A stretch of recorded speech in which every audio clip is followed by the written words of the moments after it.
Parks and Recreation Commission.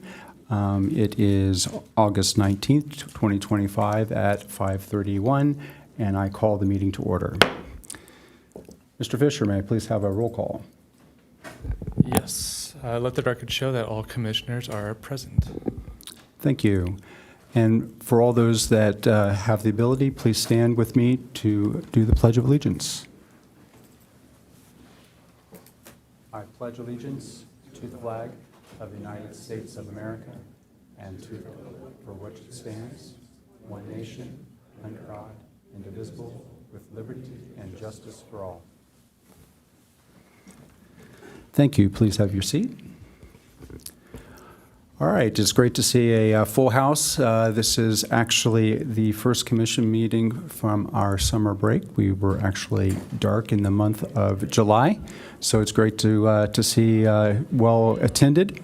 Let's go ahead and start with our fourth item on the agenda regarding special proclamations, and starting with 4A for the group that's going to present on skate amenity ideas. As the groups approach, both during oral communication and during special presentation, keep in mind the closer you are speaking towards the mic, the better that we'll be able to hear you, and then also record your voice and comments for public record. So the microphone moves. Also, you can adjust the stand height up and down. There's a button there on the podium to make it as comfortable as possible for you. So just try to speak clearly into the mic. And with that, if we could start with 4A. Thank you. Let's go. Awesome. I guess it's at its highest height right now. All right. Thank you for having us come in. Yeah, hopefully you recognize us. We've been here before. My name is David Skinner. This is Doug Marker and Barry Blumenthal. We are local skateboard activists, and we're all retired and living the dream, and trying to work to see Encinitas live up to its potential as a skateboarding capital of the United States.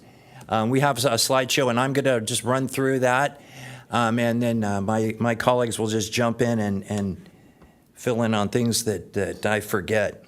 Encinitas is, we can go to the next one. One of the reasons we're here, and one of the reasons skateboarding is as popular as it is in the world, is because of Encinitas.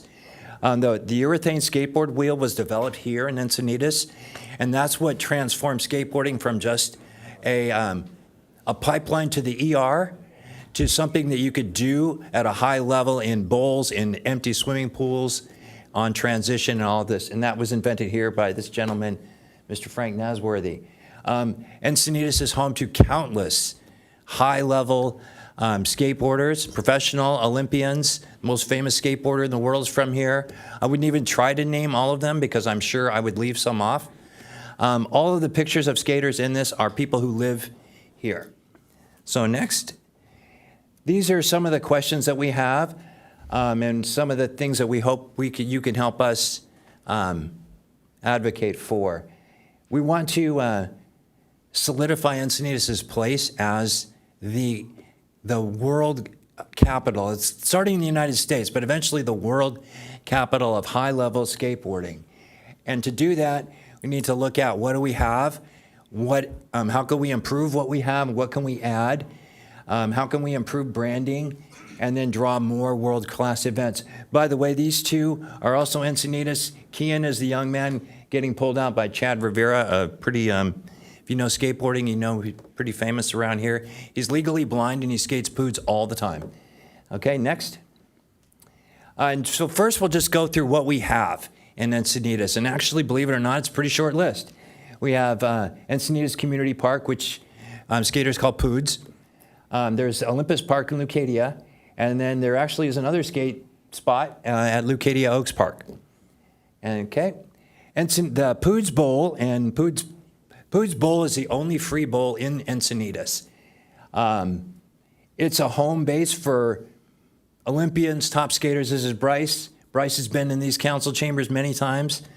It's home to Exposure, which is the largest and longest running women's skateboarding event in the world. It'll come up in November. Hopefully you can go and see it if you can get a seat. Next. It's also home for just people that want to come and experience it. The three of us skate there skate at Encinitas Community Park, Poods, all the time. Our sessions have been featured on the front page of the LA Times, Wall Street Journal, and we've been on the local news many times. These are some normal kind of Saturday sessions. Every evening there's a session with former pros and people that are just putting skateboarding at a high level. This is a destination. Today we skated with people from Houston, Northern California, Chicago, and I think Korea. Yeah. Were there today. Just one day. Just one day, and that's very typical. Next. This other park that we have is Encinitas, or Olympus Park. It is a small skate facility. I don't know the exact square footage, but you could tell by the person standing in the bowl there about the size of it. It's a mini pump track. It's definitely got some limited skateboarding and other capabilities. I want you to notice, though, it has a pickleball court. So pickleball well represented in Encinitas. Okay, next one. And this one is a surprise to a lot of people. This is a park, little skate facility on Vulcan in Leucadia. Skaters call this one the ashtray, which is not a positive nickname. It's pretty limited. It's pretty hard to skate. There's no parking or restrooms or anything, but we're including it because it actually has potential to be reimagined. And so next, that's what we have right now. So what we have been advocating for, the three of us and many others, is a destination, a crown jewel type spot. Poods is certainly world class, but we would like to see Encinitas really embrace the beach and the connection between beach, surf, and skate culture, and figure out a way to put a world-class bowl at Moonlight Beach. We believe that this could be a joint project between private and public funding, and that companies would be willing to put their mark on such an iconic spot as this. The infrastructure is there. The next slide. This one, though, this is what hopefully we could talk the most about tonight. This is the one that we need help with. It is on land owned by the state, as you know. Encinitas is the leaseholder, but there are some additional steps to get things done there, and some things that are very difficult for us as just normal private citizens to do. So we would like your help in connecting with the city council to find out exactly what specific things the state needs to fund those proposals, and to show commitment by the city that we're interested in this, if you are. And we believe that this would pay off huge dividends. Next. Some other locations real quick. We've been doing some looking around just at all the parks. Glen Oaks Park is a huge facility. It's right across from the Kook statue, if you don't know it. It's in Cardiff. It's bigger than it looks. You drive by it when you go to that 7-Eleven, but if you stop and you walked, you would be shocked at how big it is. It has, and you go to the next slide, it shows some of the things it has. It has basketball courts. It has tennis courts. It has a horseshoe pit. Of course, it has pickleball. It has restrooms. It has... No pickleball. No pickleball. Tennis. Tennis on it. It's marked off for pickleball, though. Well, the pickleball criminals are taking over. I'm just playing with you. I appreciate No, I know. You know I'm just messing with you. I just want to glom on to the pickleball crowd because that's where the action is sometimes. But this is an opportunity, we think, to build something. And next, and then this one. This to me seems like low-hanging fruit. If you wanted to build on the idea of a hub and spoke sort of model, this one has already been improved for skateboarding. It already has concrete, it has drainage. I'm not an expert, but it seems relatively easy to replace what's there with something much better. And it wouldn't be hard to be much better. Okay, next. Another possibility, this is an overview of POODS. We are understood, and I'm not sure we haven't been able to find this, but we understood that originally the plan called for 2 skate bowls at POODS. That would be, it seems like there is space for that. I don't know what exactly it would take, but that might be part of a comprehensive proposal to expand the opportunities for skateboarding in Encinitas. Next. This one you know about. For this one, the sky's the limit. We can make a Linda Vista equivalent skate park in this facility. I'm sure there's lots of people that are lining up about what opportunities for recreation they want at the Quail Gardens L7 area, but it seems that a building starting from scratch skate park would be a great opportunity. So last thing, I just have our what we're asking for. So next, these are our priorities anyway, things that we would like to advocate for, and that's starting with a Dream Bowl at Moonlight, was what we call it, looking at Glen Park, Leucadia Oaks, POODS, and then Quail Gardens.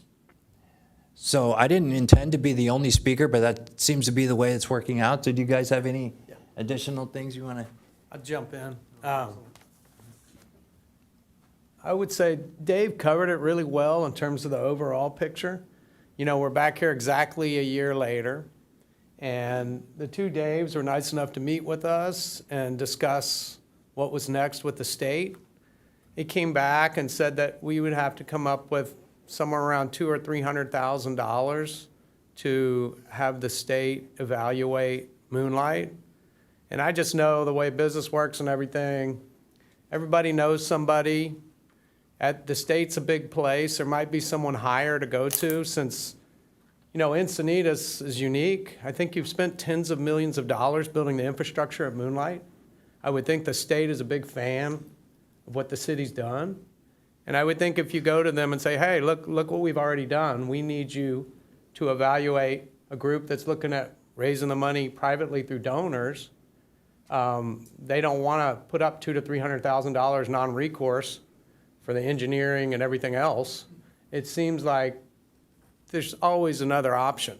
And with a state organization as big as that, there might be someone that can tell someone, go out to Encinitas, look at the proposed sites, give them 80-90% chance. It's a bowl, you know, like a retention pond.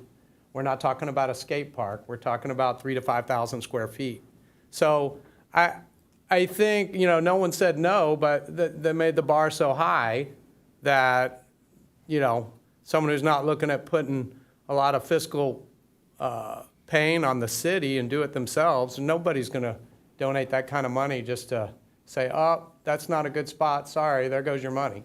So that's where we need help. Whoever knows somebody at the state or what, to say, hey, they've got a couple, 3 targeted locations at Moonlight. Is this viable? And when I checked, the last adult recreation put in at Moonlight was in 1952 with the volleyball courts. So it's time.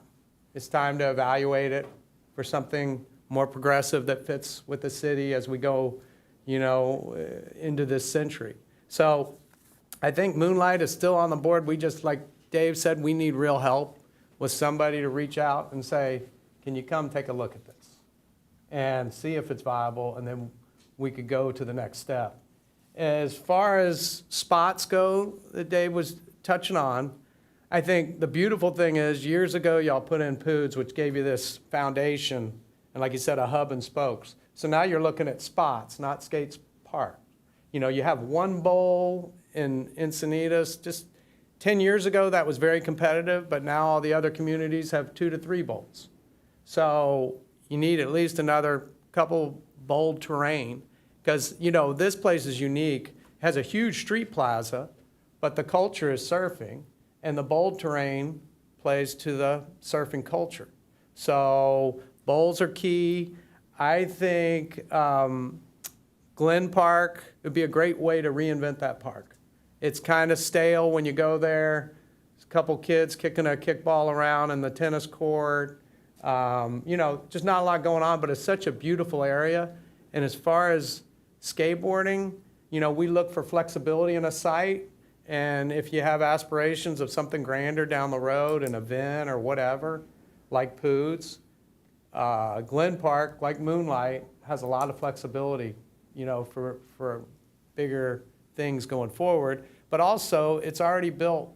It has all the bathrooms, the parking, and you can see the ocean from the location. So it's very inspirational. So similar to Moonlight, it opens the door to privately fund it with donors because it's such a beautiful spot. But the other thing, when I came here a year ago, that I think is just such a missed opportunity, here you have the greatest skateboarders, many in the world at Poods, but none of your tourists ever know because they're not going to go to a community park by I-5.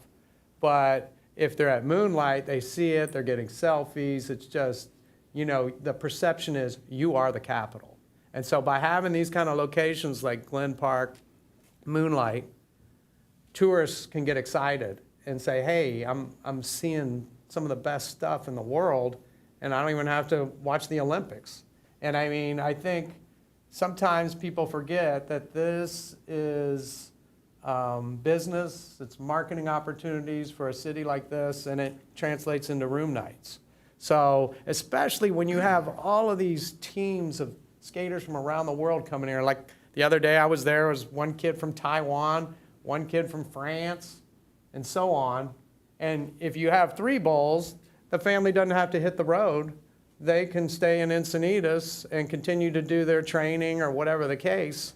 And so I think there's a lot of economic opportunity, but strictly inspirational, at the base case for skate facilities, being the Parks Commission, the beautiful thing about it that I don't see in other parks is it's a place where people meet and make friends, and not just skateboarders. And so when you have it at a place like Moonlight or Glen, the people who don't skate are getting to meet everybody, take pictures, enjoy it, and get inspired to do whatever they do. So I think that's what's missing.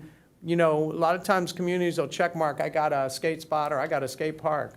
But they're missing that location, and especially for reinventing, be it Moonlight or Glen Park, this adds a level of excitement and brings new stakeholders into the park and so on. So I think, like you said, a master plan, you're able to have a master plan now because of what they did years ago in building Poods. Now you can fill in the missing spots. We need 2 more bowls or bold terrain or whatever you want to call it.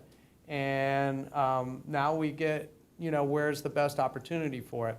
But I'll always go back towards Moonlight because it checks all the boxes for something really special and for inspiring a whole new group of people that might not, to me, that's the low-hanging fruit. When families come up and they see skateboarding, inevitably some of them want to try it.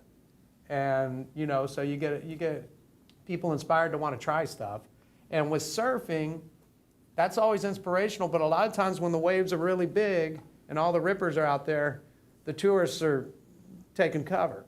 So the difference with skateboarding is, it's a beautiful day, the water's easy to play in and they can come skate. But the other thing is, if you nail it, and this is as popular as we all say it is, then it's going to be overcrowded, and that's what you want. So be it parking or using a bowl, that's the key. So that's the only thing I will tell you in closing my remarks is just let's try to get some special spots to fill in these missing terrain, and y'all have them. And with Moonlight, we just need some help to go higher with the state and get someone to evaluate the spots without having to write a big check. Thank you for your comments. And if you could just limit the next comment or speaker to maybe 3 minutes or so, because we want to make sure that we have time to ask you questions and get some answers from you as well, because we do have a busy agenda and we can only be here for 2 hours. So if you could kind of limit it to 3 or 4 minutes, that would be ideal. Absolutely. I'd kind of like to just focus on how amazing the Moonlight Bowl would be. I don't know how familiar you are with the skateboarding culture, but myself, I've grown up here since 1961, was a pro skater, and I've watched skateboarding since the beginning and watched it grow. And now you have a $5 billion sport going worldwide. I mean, it's exploding with the Olympics. And to me, it is so grand. And what I really would like to see is you drive down Encinitas Boulevard to Moonlight Beach, and they're like, what is that? Like people that come from all over the world, and they see that bowl there, like, wow, this city really is the capital of skateboarding. And like, they really are embracing how wonderful this sport is and how many pros are here, and they really own it. I mean, I would like, I'm kind of going out on my own on these guys, but I would even like to see it like how they have the kook. You know, you have that kook, that statue. I really believe you should have that amazing bowl, and there should be a skateboarding statue there with a plaque that tells how you are honoring the people from Encinitas and all the skateboarders that made this sport so big and put so much focus on Encinitas that you did this to give back. I mean, that alone, that statue is going to draw attention even to that bowl. I mean, it's going to make it a, like I said, like as amazing as the kook is, like who doesn't know that? I think you can expand on all of those kind of things. So, I mean, these guys have covered every part of, you know, what we need, and what we do need is your help. We need to know that you want to do this. We need them to see some excitement about it, and we would like to see some feedback from the state where someone comes out and actually shows up and says, wants to talk about something. We don't think that's too much to ask, and we've put a full year into this, and we've done everything that's been asked of us and willingly, so we would like to see some input on the other side now, if that's possible. If you have any questions, we'd feel free. Well, let's go ahead and open it up to the commission for any questions. Go ahead. Anyone?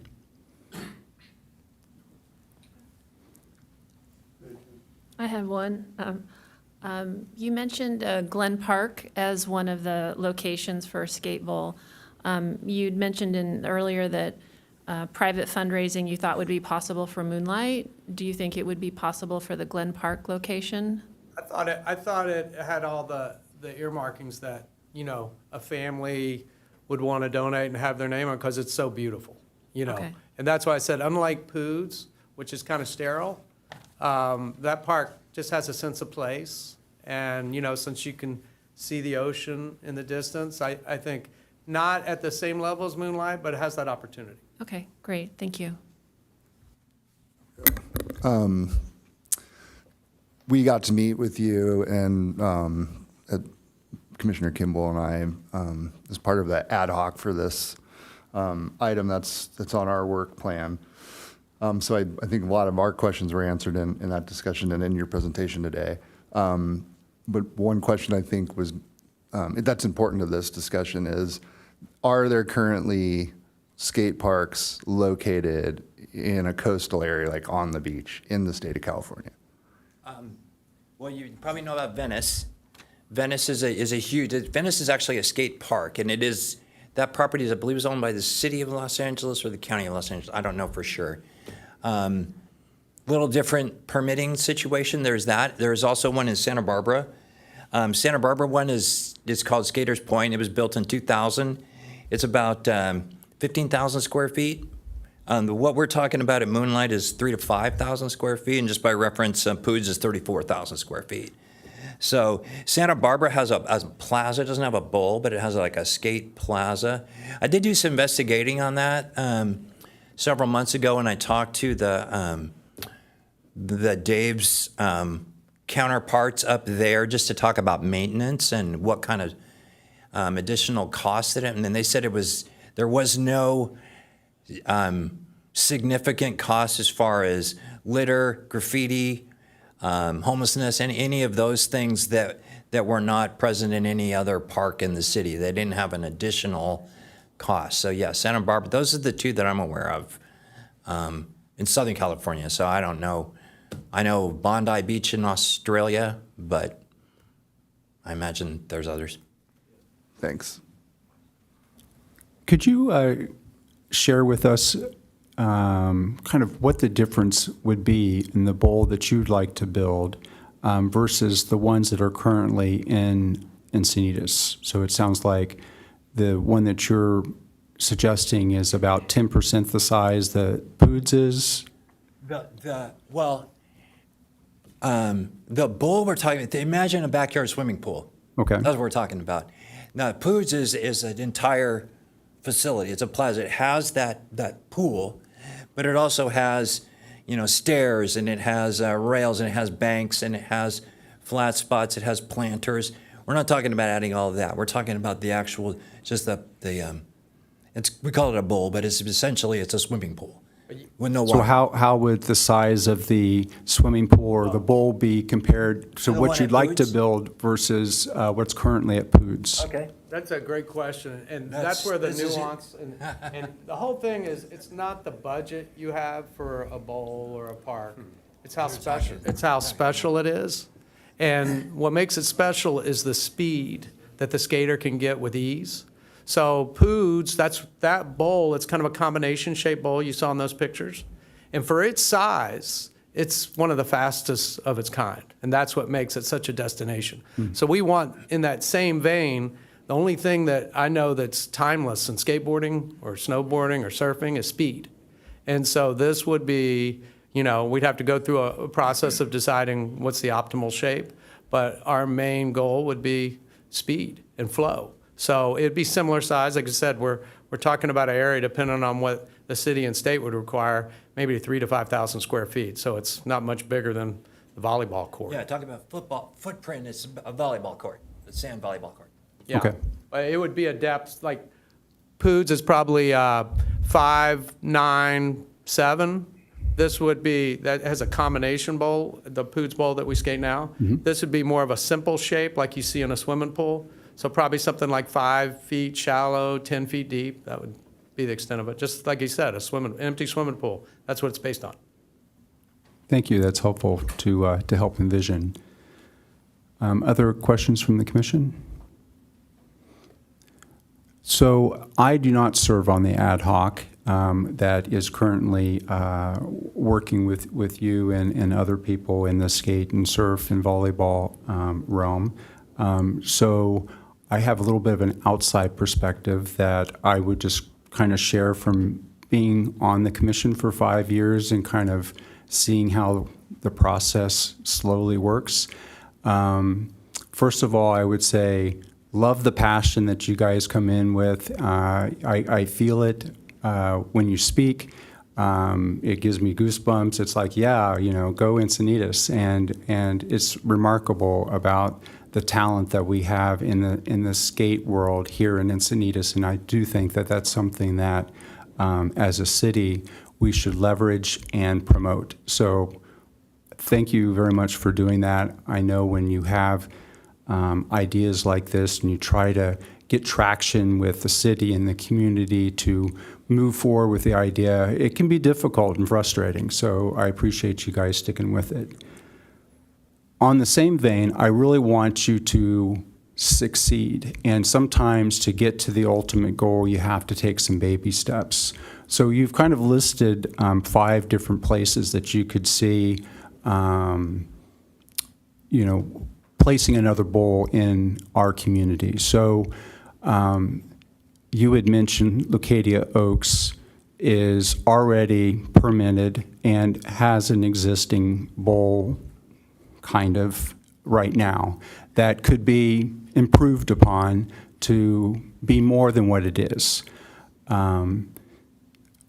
The other thing, too, is with Poods, the wonderful thing about that is it's in a community park. And when I think of Glen Park, when I think of Olympus, when I think of Leucadia Oaks, they're considered neighborhood parks. Those you may not necessarily have bathroom facilities. You have limited parking, if maybe no parking lot.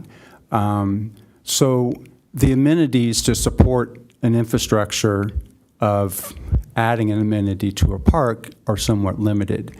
But when I think of all of the locations that you have listed, I mean, for me, I'd be like, well, the easy one seems to be, or 2, would be improving Leucadia Oaks, But the downside is you got residents all around there, and skateboarding is a little noisy. And then you also have a parking issue and no restrooms. I think that when you look at your list, the place that really seems to make a lot of sense is to add another pool there at Poods, because you already have the culture there, and you have everybody there. And if it's light at one pool and busier on another, you can trade off easily. It's not like, hey, have you checked out, how busy it is at our new facility versus what's at Poods. So I like the idea that we have kind of like a central location that we have that. The other nice thing about it is it's already permitted for a skate park. So it would be just adding an amenity that's already been permitted there. There's less of a residential impact because it's up against the kind of freeway and shopping center area there. And lots of restroom facilities as well as parking. And, those are things that you're going to run up against whenever you want to add an amenity. So, I think I love your vision of Moonlight. And it is I think it would be beautiful in concept. I just think that's, from my standpoint, and just kind of viewing as an outsider and with a little bit of knowledge of how the city and the state process works, that it's a lot more difficult. And obviously, to even get an answer, it's kind of like you have to spend some major dollars to basically have a design that, like you said, $100,000, $200,000 to design that, just to give to the state and say, hey, would you consider this? And my concern is, with so many things already kind of stacked against that particular vision, the state will just come back and say no, and then you're out of the $200,000 that we could have actually put into, a new bowl at Poods or upgrading the facility at Leucadia Oaks. So that would be just my perspective, just as an outsider, that certainly shares your passion for bringing another bowl to Encinitas. I just want to see how can you do it and make it happen within the next few years, and not like something that we have to wait 10 or 20 years to happen and have to spend hundreds of thousands of dollars and maybe nothing comes of it. Well, I appreciate that. We've always known this is a dream, and it's worth. I mean, I've said this is the last time we're skateboarders. We try and fail, and try and fail, and try and fail until we succeed. And that's what we're asking the city to do, is to join us and show some commitment to doing this. And no question it'll be difficult, and no question the state is a level of bureaucracy that is significant. But we also think there are some, like you said, baby steps that can be done. Like, for instance, other state parks have facilities added to them. Forgetting skateboarding for a second. What is the process that a lessee has to go through to add that? We haven't been able to get that. There has to be a PDF document somewhere that would say, well, this is what you need. Because it may be that on there's a little thing that says you can't do this, and then we're done.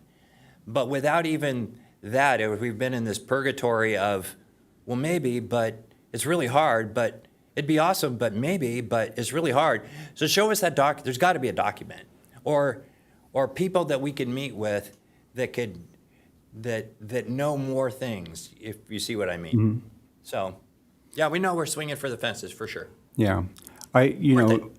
You have parking issues, you have the drainage issues down there, you have competition with other uses, whether it be volleyball, surf camps, beach camps, just the general beach goer. That's better. That's what you want. And realize that these users do it all. So it's not like you're adding a new group of park users. These are all people. They got a surfboard, they got a skateboard, they're swimming, you know, you're not They're adding. different people. And Yeah. the thing I would look at is it's high return, high risk, not risk in terms of financial, but you do have to battle the state, but it's time. It's been over 70 years since you put in some adult recreation there, and it's time to entertain it. And things have changed. 70 years ago, they were barely tearing roller skates apart and tacking them on boards. So the world has changed, and I would think, again, with Encinitas' long track record of spending tens of millions of dollars on Moonlight, that the state should at least entertain it, and they could give us some kind of probability. They're experts. They could look and say, yeah, those spots, you know, 75, 80% chance without spending money. If you spend the money, maybe it's a loss. And the last thing I'll mention is on Glen Park, it has all the infrastructure. We looked at that. It has the parking, the restrooms, it has the space, so it fits. You know, you're not getting into that, but it's inspirational. Unlike Poods, which is a great park, but it's kind of sterile. These spots inspire not just skateboarders, but everybody, and that's where all the cross-pollination occurs, where everyone meets. So I think that's the really special thing that's missing at Poods. Thank you. Maybe my last comment is that as a group, I think the idea of coalescing around one or two definite proposals and ideas, it enables decision makers to then go, okay, well, let's see if we can do that. So, you know, right now we have 5 options up there, and so it's, you end up having, you know, all the people up here. You could say that one person could choose each location and be a fan of that. So I would say somehow fine-tune exactly what you want, and maybe even give yourself a deadline. It's like, okay, if we can't get any movement from the state of California to assist us at all, then our backup plan is Glen Park, or it's Leucadia Oaks, or whatever. I just feel like the more that you can have a set direction as to how you want to drive forward is probably going to be better in the end. I think it's a good idea to kind of throw out some ideas in the beginning to kind of see what might be sticking with the various decision holders in the city. And then at that point, you might, with that feedback, think that, well, based upon what I'm hearing, you know, maybe this is the best course for us to kind of pursue. Can I add a couple of things? Do you mind? Absolutely, go ahead. And I know Director Knob has a comment. Just real quick. Perfect is often the enemy of good, right? The Moonlight has got to be a really tough putt that you get in the state involved, you get in the Coastal Commission. Obviously, that's. I want to talk about the one that's probably the lowest on your list right now, being the highest likelihood of success, which is the L7 Park. Okay, first of all, the L7 Park, it looks like they're going to build a park there. They're going to be putting money in that direction. You have 4 or 3 large apartment developments. So a lot of it here is we're serving the community. I mean, I understand that we want to bring business in from outside. But our priority here is getting parks facilities to the community, and that community there in Quail Gardens is going to become a lot bigger, and they're going to have a lot of teenagers and a lot of young kids that would want facilities like this. So it may not be the your top of the list, but I think if you want something to happen within the next couple of years, that would be your highest likelihood of affecting change, because it looks like they're going to be pointing the let's build a park in that direction. You just need to get on the train instead of building a train. Yeah. Just my Well, opinion. I mean, if they're already going to build a park there, like you said, and the wheels are already in motion, then And they'll be they're going to be put parking there, and there's fantastic. And to talk about what Ross said, like the things that you said that we should do, I believe that's exactly what we have done here today. We did give all of these things. We have shown you other locations. I mean, in their city locations, I mean, which ones are you interested in? Which ones sound good to you? Which ones do you want to move forward on? Which ones do you want to meet us out there and talk about? I mean, what you're telling me is to go back and do exactly what we've done a year ago and what we just did here today, to be honest. Yeah, we're not saying pick one. Yeah. We're saying how many of these can we do? you know? So.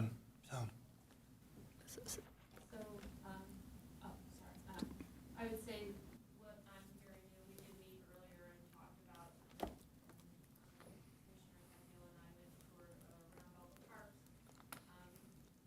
And I agree that we do have to serve the community. What I'm hearing from you, maybe if I could take it up to 10,000 feet, is we need more quality skate bowls. Yes. Okay, so that's like sort of the overarching theme. The second theme is Moonlight Beach would be awesome and would be the preferred site for many reasons. But you're not able at this time to get any feedback that's concrete that says whether or not how feasible it is. And, it appears that there's been some discussion, but no real detailed analysis of what's actually possible. So I see it as like it's a two-pronged problem. Where are places we could put a park and the feasibility of each? I'm sorry, a bowl and the feasibility of each. But the second question is, can we really do a detailed analysis of what's possible at Moonlight that actually gives some concrete information? That's the perfect summary. Yeah, thank you. That's it. And Director Knob? You guys are fantastic. I mean, really, I hope there's a positive feel for you guys a year later. I mean, we started these conversations and meeting out at Moonlight and a couple of places having conversations. This is, I would say, it's a bummer that things move slowly, but this is government working. This is great. Here you are a year later, and now instead of an initial ask of the Park and Rec Commission, it's an agenda item. I mean, it's on their work plan. You've met with them, and we're going to have. I think it's one of the other topics for tonight. Will include skate park as we look at other things too. There has been discussion. You've got staff trying to find the answer. With you, not. It's not against you. It's with you. And so like I've had many conversations. I know David's reached out. The Marine Safety's been really good at helping us trying to make connections. And it hasn't been successful, and it took a long time to finally find someone in the state that would at least give us an answer. And that discussion finally got to okay, the standard process for the state is for us to put together the plans, to get the permits, have everything in place, then go to them and ask, and then the state would tell us yes or no. And at the same time, that typically for this kind of work, this is not something they would typically approve. And we talked about that's like I said, you guys said it earlier, $200,000 to $300,000. But now, a year later, at least, that's all out there. I mean, think about it. None of this was there a year ago. And I'm looking at a skate park as kind of that conversation of when we talk about a tree. There's always that saying of like, when was the best time to plant a tree? Well, 30 years ago, because then the tree grows up where it is.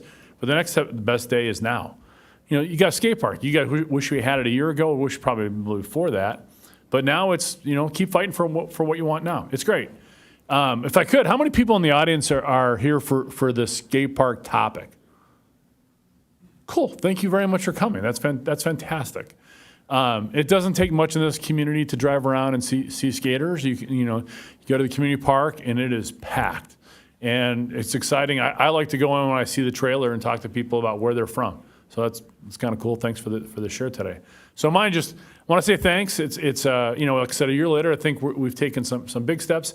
It's not there yet. It's not getting it built, but it's further than it was a year ago. My advice as director, keep pushing it. There's lots of public discussions. This is definitely one of the great places to do that. But there's a youth commission. We had discussions about seniors and the senior survey earlier. Like, don't leave them out. Where can we continue to have these conversations? And this group, so am I. So am I. And so, the discussion with City Council, I know that you guys have done that, reach out and continue to have those conversations, but this is definitely an avenue towards City Council, and you guys are here and you're doing it. So great job. I appreciate that you're here. Appreciate it. Thank you. Well, thank you very much for your presentation and your time and your continued perseverance. Thank you. All right, let's move on to item 4B from One with the Ocean. Ready? Hello, good afternoon. My name is Danielle DiTilio, and I'm the president of One with the Ocean. And I have here with me today Encinitas, who's one of my board members. One with the Ocean is a community-driven nonprofit organization, and we want to foster equitable access to the ocean. We provide weekly free open water swim workouts in San Francisco, Los Angeles, and San Diego. We meet on Sunday mornings at Moonlight Beach in San Diego. We've been meeting for the last 6 years here, and this is one of our homes. Just as kind of the history of our group, it started in 2016 in Los Angeles. Our first meeting down here was in 2018. In 2020, we earned our nonprofit status, and our philanthropy is a lot about providing swim lessons to underprivileged kids in the area, which is really cool. And our kind of marketing campaign of like how you get people to swim in the ocean with you, it's very grassroots marketing campaign. And this summer was the first time that we were regularly hitting 25 to 50 people every single session. And we went through the permit process with Julie and Marine Safety. So it was a really good learning opportunity for us. And so we're gonna show a short 3-minute video kind of about our different programs, and then Anthony will give some closing remarks. Thank you.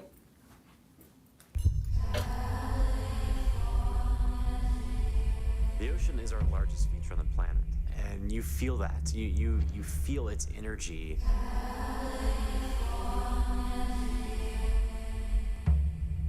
The ocean is massive. It's 70% of the Earth's surface.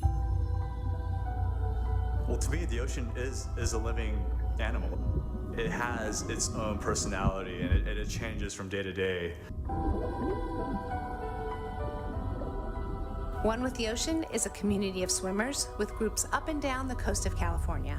One with the Ocean is all about community and inclusivity. It's a place where anyone can come and feel like they belong and let the ocean speak to them. All the leaves are brown. I envision our volunteerism expanding exponentially. There's so much room for improvement, whether it's doing swim clinics or teaching kids how to swim or doing beach cleanups and giving back to the community. I'm looking for microplastics. This is from an oil spill and it floated onto the beach. We got to get rid of that. The waters and the ocean, of course they're public, of course they're available to everyone, but the communities that call these places their immediate home, I don't think are exactly the most inviting to communities that don't look exactly like them. In 2022, we were awarded a grant from the state of California to help bring kids from the underserved communities to the ocean. And we realized that it was a much bigger problem. Many kids didn't know how to swim, and the problem was generational and statewide. And that is a gross problem that I think we have a very small opportunity to be a part of fixing that. So we started Play in the Waves. Play in the Waves is a really special program. We take children from these underserved communities, we provide them transportation, we bring them to the beach, and we provide mentorship to get them in the water safely and get them feeling comfortable and really teach them how to connect with the ocean.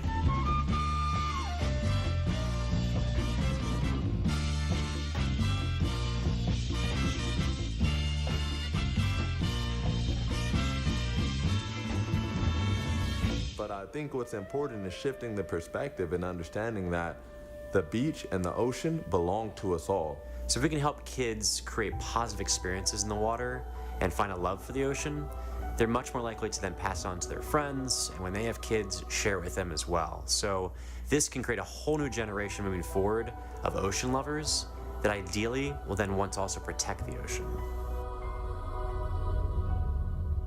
California dreaming.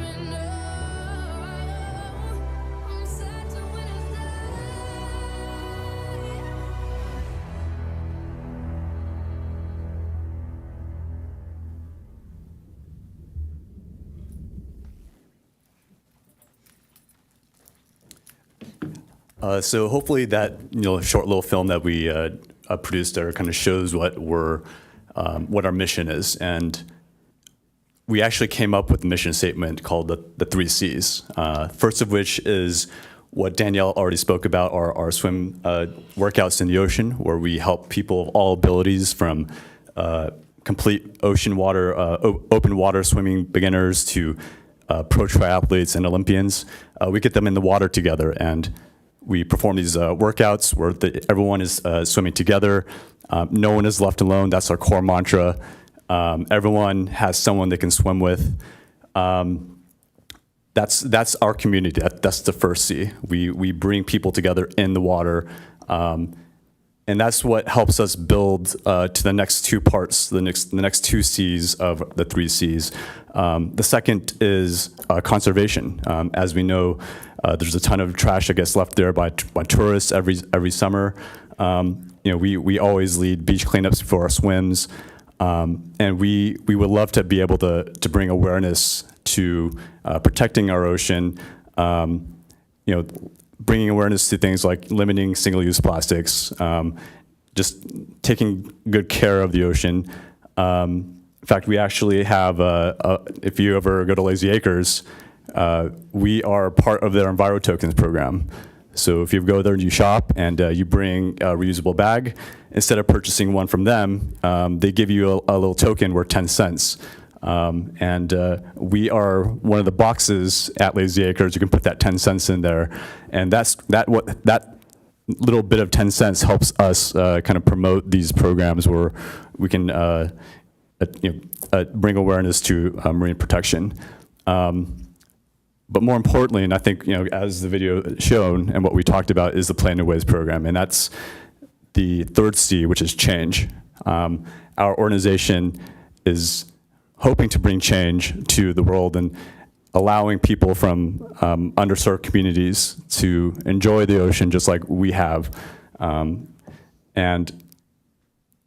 We have this opportunity to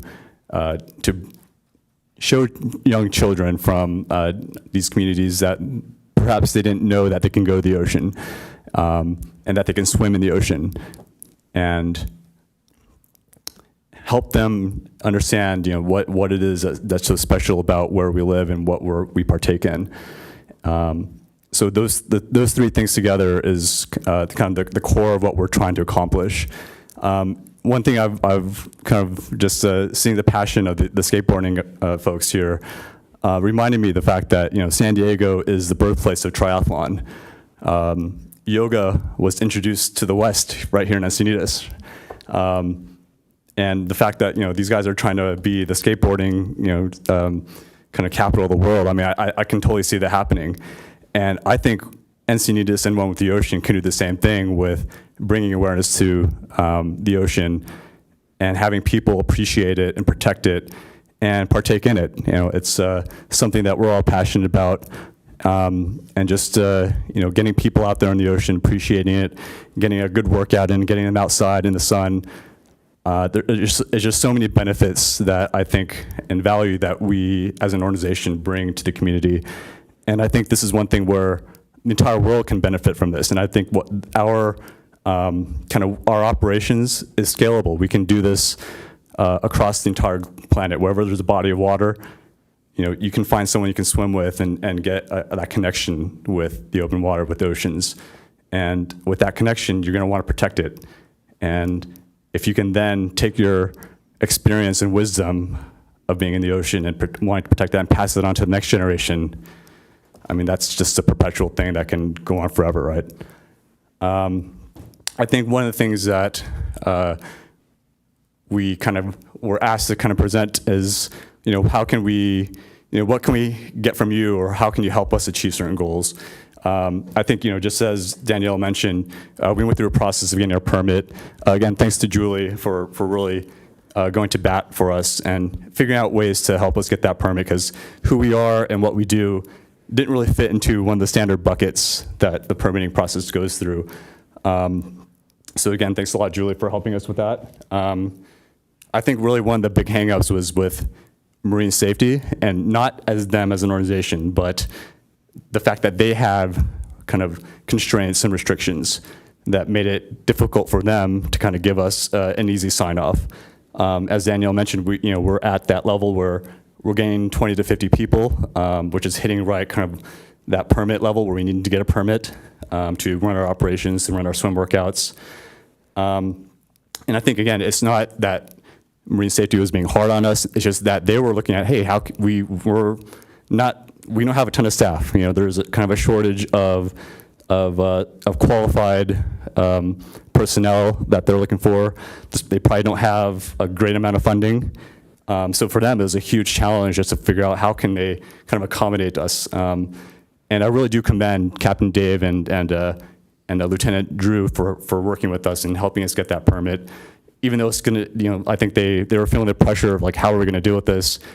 I don't want us to be a burden on them. I want us to work with them, and really just to, create something that's together that can be this global thing.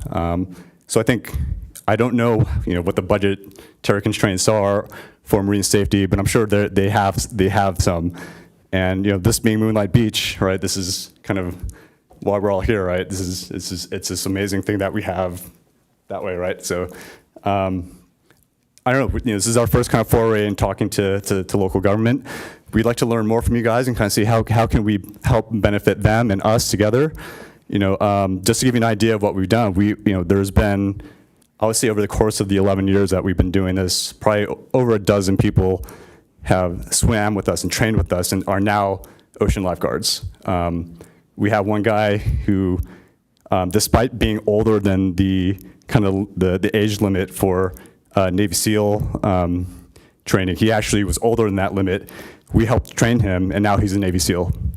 I really believe that what we do brings a lot of value to the community. We would love to work with Marine Safety to get them more lifeguards, and I think part of the Playing the Waves program is to eventually become a pipeline of lifeguards. We have a scholarship program and a sponsorship program for the Playing the Waves kids. The hope is to be a part of their journey from learning how to swim to getting on a swim team or swim club, getting them to junior guards, and then hopefully in a few years, become ocean lifeguards.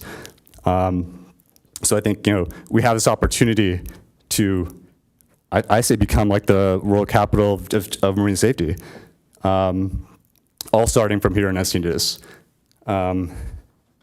So yeah, that's kind of that's our mission and what we're kind of looking to do. But again, we're not asking for the world. I mean, obviously we're a nonprofit. Money is always king. We would love to have more money, but we're not here to ask for that. I think just kind of build a relationship with you guys to help us kind of see what we can do to grow our mission.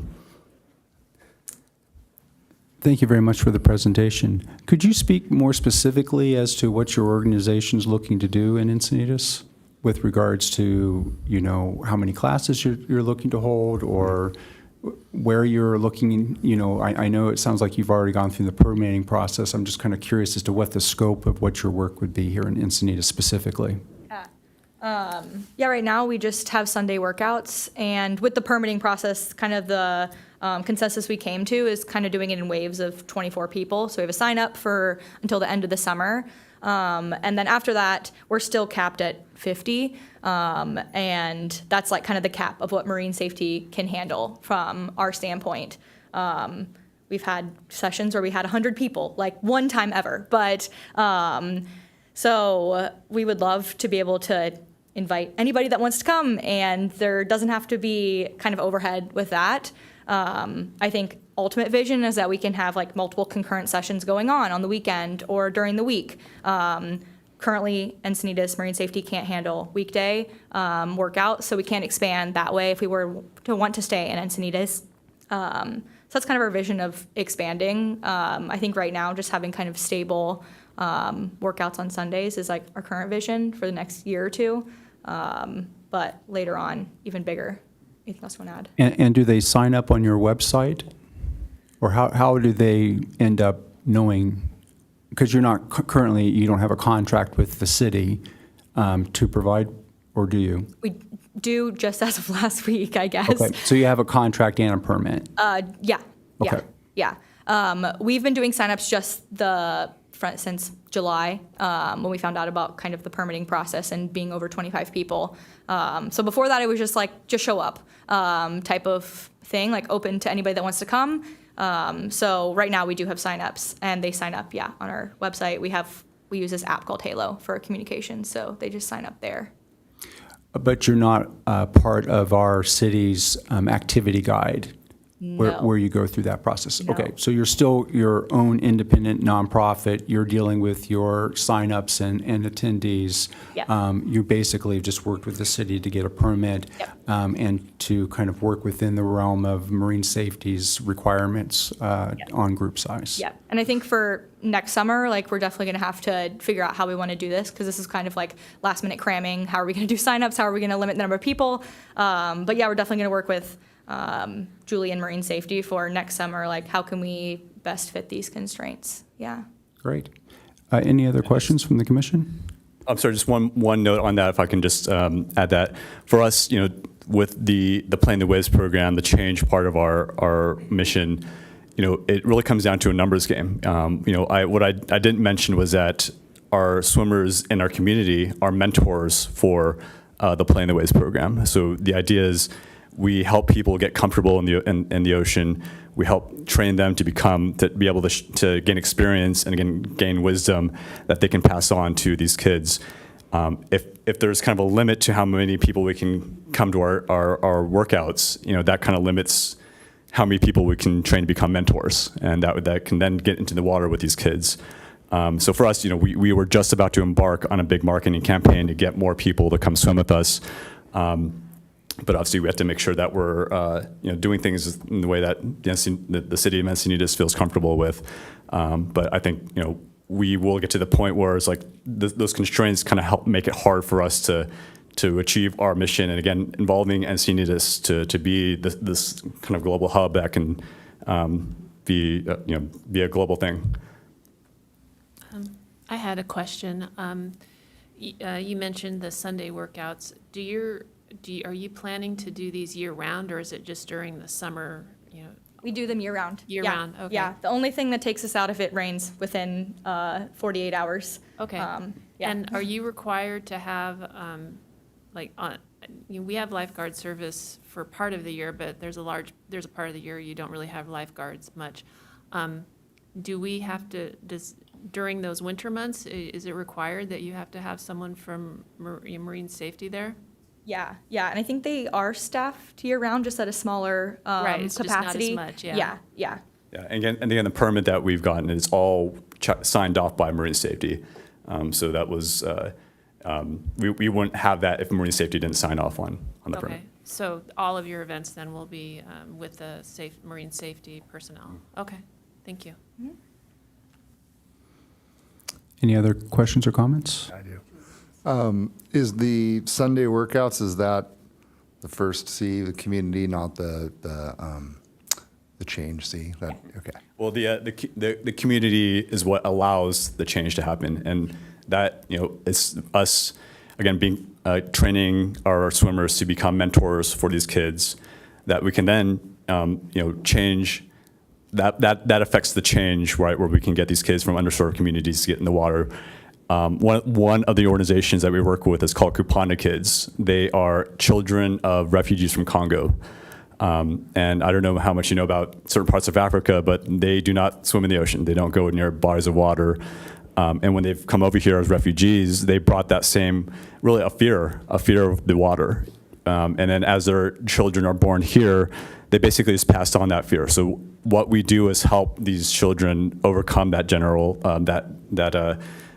generational fear that's been instilled into them. And we have several other groups that we work with. Up in LA, we work with a foundation, the Achilles Foundation. These are developmentally challenged kids. We also work with the kids in the Compton area in LA.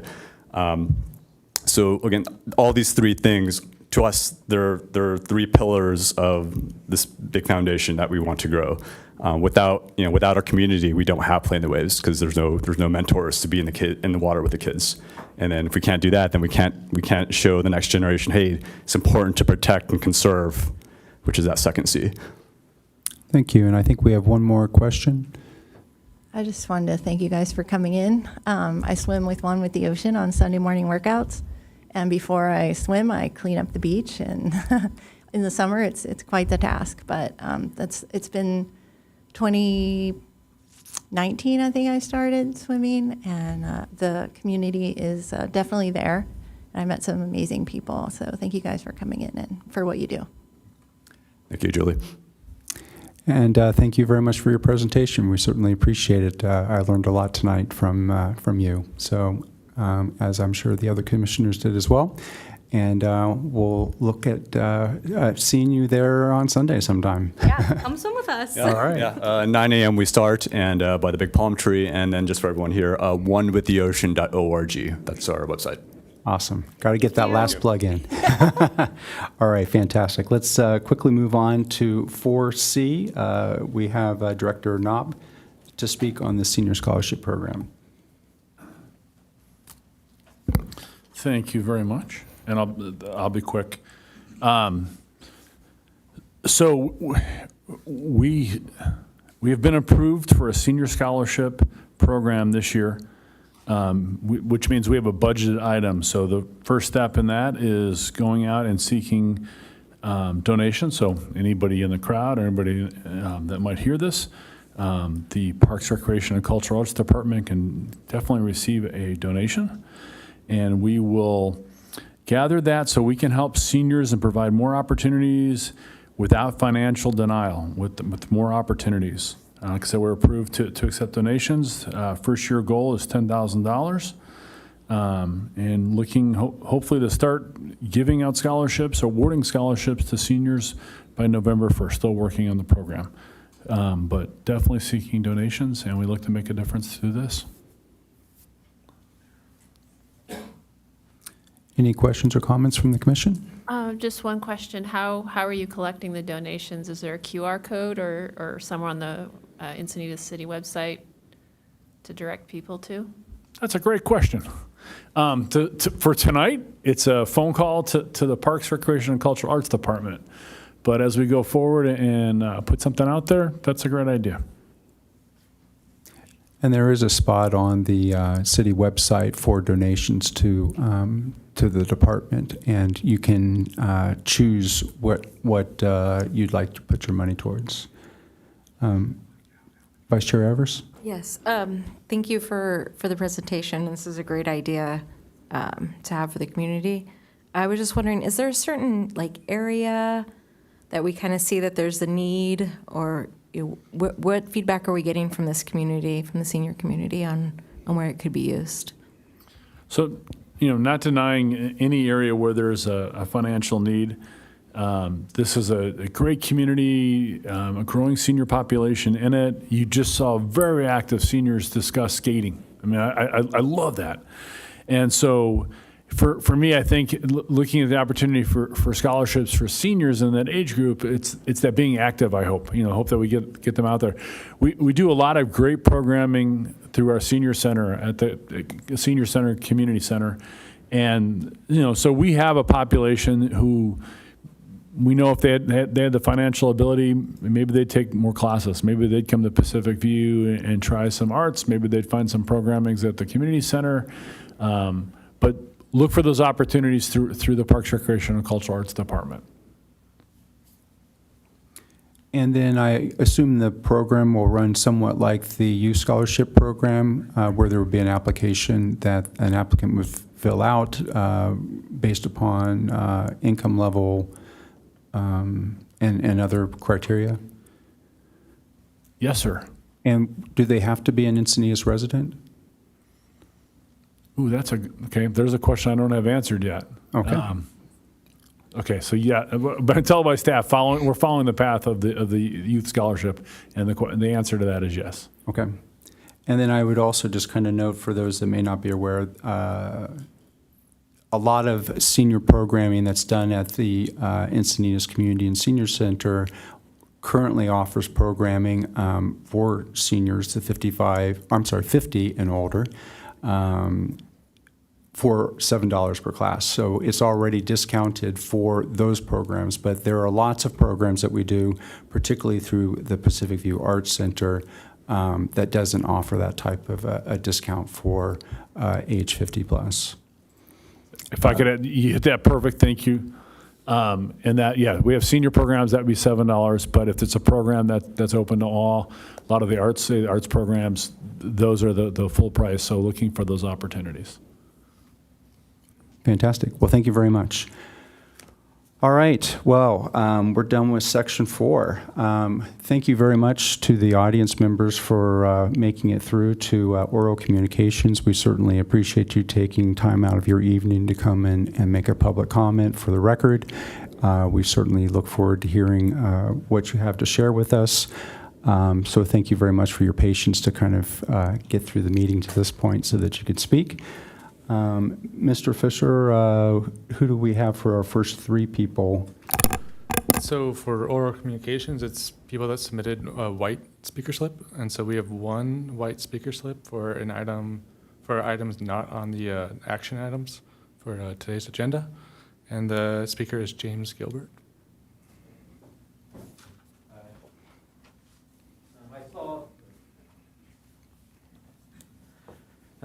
I saw something on the Instagram today that basically it was about the skate park that they were trying to build the bowl there, and I actually live on the north side of San Clemente, and I don't know if you know about this, but San Juan Capistrano had a skate park that just got opened 2 months ago about, and I'm the one who got almost all the signatures for it.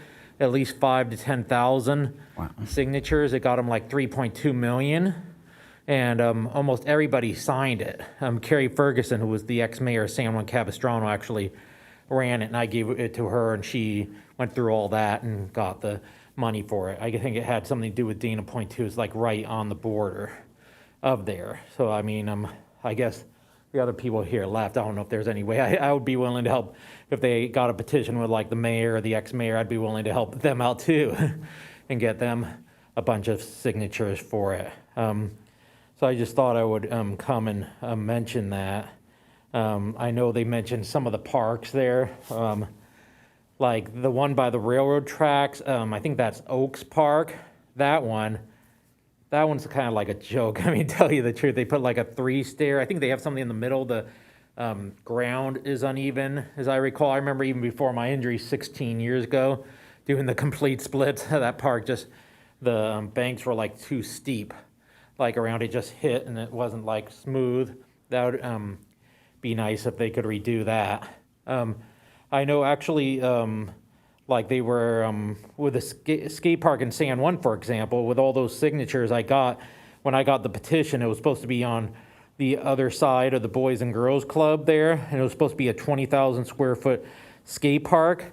And because I got all the signatures, they got like the 3.2 million as long as they put it on the other side, which was like a 20,000 square foot kids park by the soccer fields and a 20,000 square foot skate park, bathrooms and all that. I guess they haven't completely finished it, but if you're in the area, you know, you could look it up where it is, go by and check it out. But I usually like to just go there in the morning when there's not that many people, and when it gets dark, I'm planning on, when I get done, probably going to over there and rolling around a little bit before, you know, it fully gets dark. But a lot of people there skate it, and people like I noticed those people. I think those people. I think I forget the name of their thing, Death Rider or something like that. I saw it on, but they've come up actually from Encinitas to skate the pole there. Sometimes like San Diego County, I forget their name of their group on it. But you know, I just thought I would come over and mention what I did, and it'd be nice. Oceanside has like, I think 5 skate parks at least. But okay, thanks. Yeah. Thank you for your comment. So since that's our last oral communications, we'll move on to item 6. Have there been any changes to the agenda? There are no changes to the posted agenda. All right, let's move on to approval of minutes. We have 2 meetings to approve. The first one is June 17th, 2025.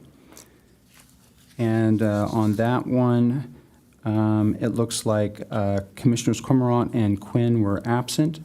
You're certainly welcome to participate in the vote if you've watched the webcast. So let's go ahead. Do I have a motion to approve the minutes for that meeting? I'll motion. Vice Chair Evers made a motion. Do I have a second? I'll second. Fantastic. Let's go ahead and vote.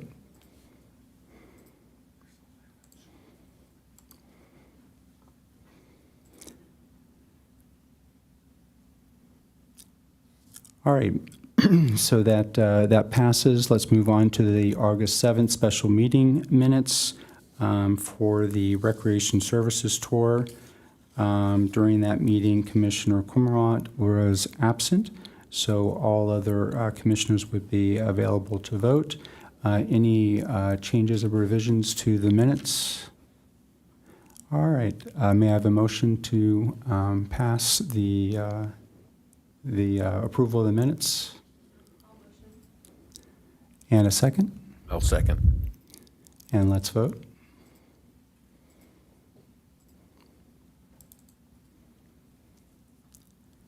All right, so that passes with one abstaining. Moving on to the next action item. The commercial surf instruction is item 8A. And we have a presentation from staff on that. So I'll pass that on over. Thank you. Good evening, Chair Ritter, Parks and Recreation Commission, and members of the public, and a lot of the existing permit holders for surf. Staff are here this evening to provide background on the commercial surf permit process, outline changes that have occurred over the last several years, and present proposed updates to the surf site boundaries and participant limits. These updates are necessary to ensure public safety and to align with the city's jurisdiction. In 2008, so going back a little ways, city staff presented options to City Council regarding the regulation of commercial surf instruction on city beaches.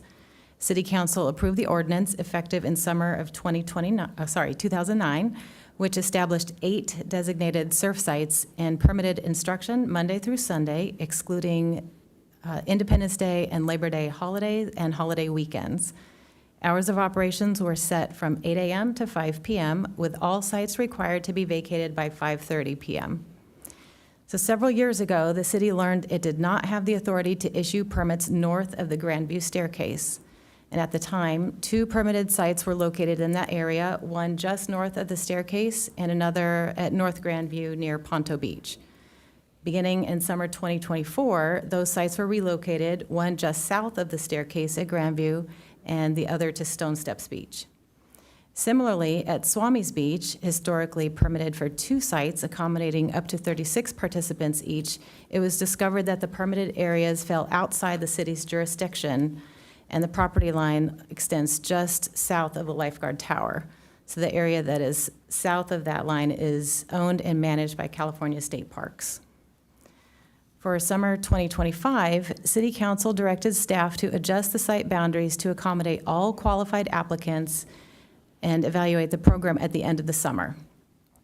So staff will return to City Council and update the Municipal Code 6.13 and the commercial surf permit program in the fall.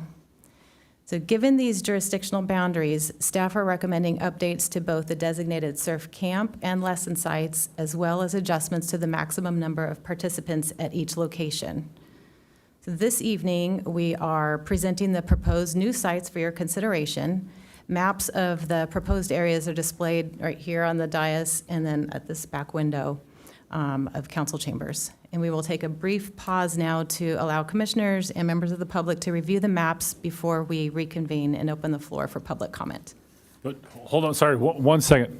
You're gonna go to the back, right? Yeah. So Julie's gonna go to the back and she try to point things out, answer questions. I'm gonna take the commission at the front. Other people can look at the front too, but they're the same map to kind of point out some things. And then if I could add to, Julie did a great job preparing this for tonight and the team for the map. The other part of it is we promised City Council, and we're responding to that promise, that we would make sure we took public input, both from the general public, from the neighbors. We sent out 700, how many? 780 letters to people that live within a couple blocks of the beach, the whole length down. And so we've taken emails and letters that we'll talk about also. And this is an opportunity tonight to make a public comment. It's also an opportunity if you're, I know from the surf lesson companies are here also to make comments. But we're also going to be going to city council. This will require at least a 2-council visit for a change in our municipal code. And that is also open to the public. So I'm not trying to say this is the end all everything. Some of these things are, we want to take the input and work off that input too. So this is kind of one of the first steps. And we thank you for coming tonight. And we're going to walk out and we will gladly try to point stuff out and answer questions.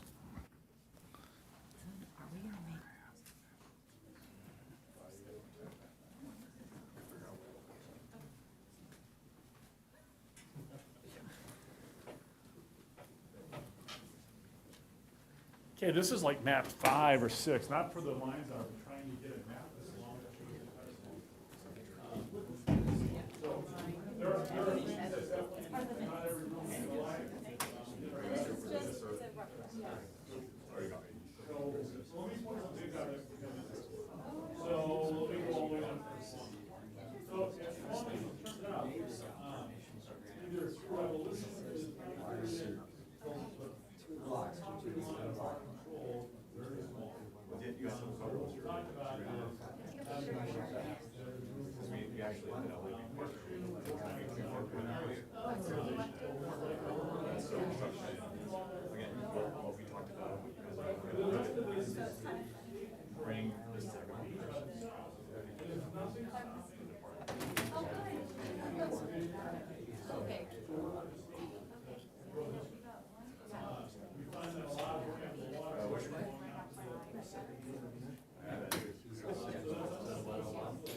we looked at sites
just like the surfers that we heard earlier, coming to Encinitas is a skateboarding community, is without a surfing community. And learning how to surf as a resident of Encinitas, you want that experience. As a visitor of Encinitas, you want that experience. Surfing is huge. And we understand that, and we want to control. We want to be honest and open. The permit process that has gone on since 2008, 2009, when you have a permit for the summer, we only do it Memorial Day to Labor Day. Otherwise, we're not permitting. You can teach, we're not involved in it. Those are smaller, they're not camp so much. And if you have a permit out here, you are paying the city $5 per kid per day. We are not making a fortune, and we are not maintaining the beaches at $5 per day. But we are, I'll be honest, that comes to the city. Like I said, this is not the end all everything, but this is our best run at it to make it work with the locations that we have, with the challenges that we're meeting. We've got bluffs that we want to be safe around. We want to be fair to the community. Julie's going to talk about the email conversations, the things that we've heard by email. But we also have a moment for you guys to come up and speak also. If you leave here, you go home, you wake up in the morning, I really didn't like that, or I loved it, feel free to send an email. The communication doesn't have to stop in a 2-hour period tonight either. So please do that. I'm going to break and send you back to your locations. We can start having that conversation. Please share with us. We good? Okay. And then from the commission, we want any recommendations you want. There is not, but we're going to make that happen. Put online. Like I said, it's awfully difficult to even make that map. But we got staff that's good at it.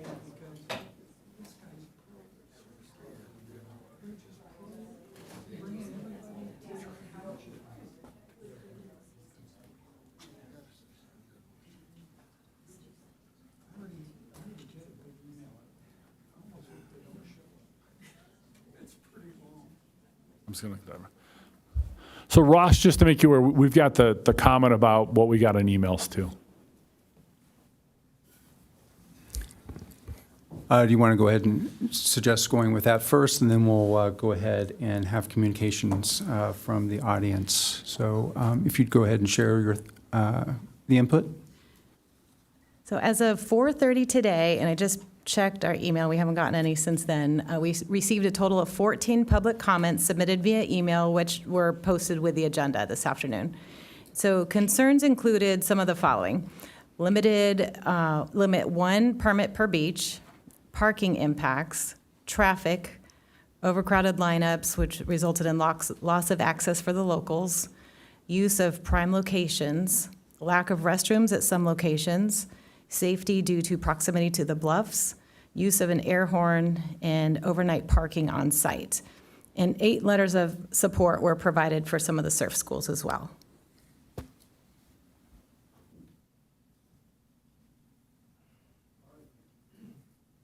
All right, let's go ahead and invite the public to come up and speak to this agenda item.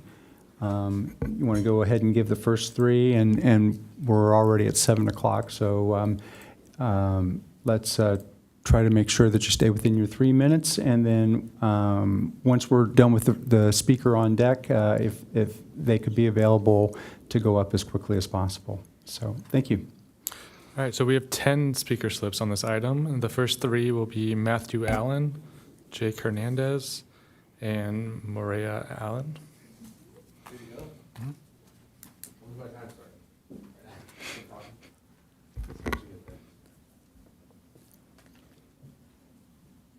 And there is a timer up on the podium so you can see where you're at. My name is Matthew Allen. I'm born and raised here in North County, primarily in Leucadia and Encinitas. I'm a surf school instructor for 23 years. Experience owner-operator of Maui Surf Academy Encinitas at Swami's, which has been operating for the last 15 years, so the 2nd year of permitting. I'm also active duty United States Navy search and rescue swimmer, if you can't tell already. My surf academy has been featured internationally in the news, 5-star reviews. We work diligently to become the premier business for the city and for our community. I believe our school is synonymous with Swami's in our town, and when I first submitted my proposal for the permanent Swami's, I was told it was one of the best, if not the best proposal they'd ever seen. Nothing's changed since then. We've continued to provide surf instruction from a deeply personal and profoundly respectful sense of duty and purpose. I learned to teach from descendants of Hawaiian royalty in Maui, where the sport was originated, and have tried to continue that legacy entrusted in me while also maintaining the reverence and respect for Swamis, also known as Noonan's Point, and what that deserves. There are many subtleties and gray area that need to be taken into account by to be community-minded and work at a place like Swami's and in the surfing community there in general. It can't just be about profit and numbers, and it's a very special place, and I work hard to maintain that balance. Unlike any other brick and mortar business in our city, every 2 years, the businesses we've sweat and bled to build for are opened up under the banner of fairness, where anyone could submit and take our business.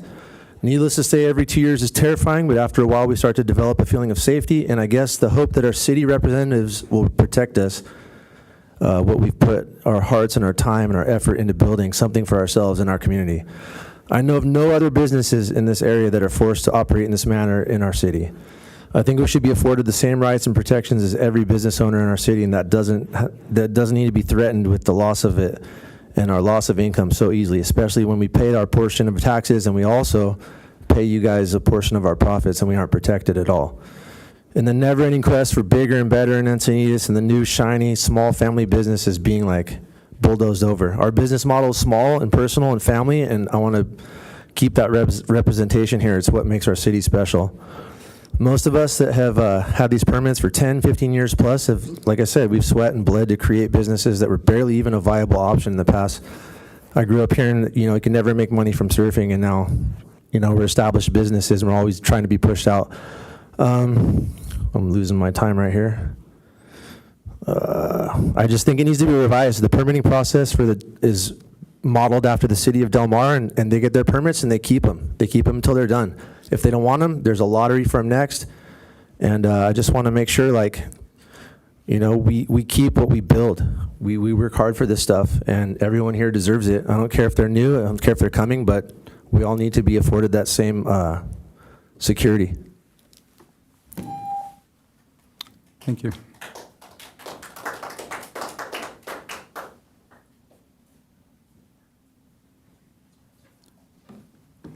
Good evening. My name is Jake Hernandez. I'm a sixth-generation North County, San Diego resident, and I've been an instructor with Maui Surf Academy here in Encinitas for the past 5 summers. I'm here tonight to speak in strong support of renewing our permit because what we do at Maui Surf Academy directly serves this community. First of all, we provide a safe, structured way for people, especially children, to be a part of the Encinitas culture, and our camp makes sure that beginners are learning with trained instructors who emphasize safety and respect for the water. By teaching surf etiquette, rip current awareness, and ocean stewardship, we reduce risk for visitors and locals alike. Secondly, we're a positive space for young people. I've seen kids build confidence, resilience, and teamwork skills in the surf lineup. For many, this camp becomes a healthy outlet that strengthens their connection to the ocean and to our community. Parents regularly tell us how grateful they are that their children are spending time outdoors, learning discipline, and finding role models in their instructors. Third, our camp supports Encinitas economically and culturally. We attract visitors who want to experience surfing in a safe and professional way, and that brings business to local shops and restaurants. At the same time, we carry forward the surf heritage that makes Encinitas special. We don't just teach surfing, we teach values of respect, stewardship, and aloha that aligns with what the city stands for. In short, Maui Surf Academy is more than just a surf camp, it's a community resource. We promote safety, provide youth mentorship, support the local economy, and keep Encinitas surf culture strong and respectful.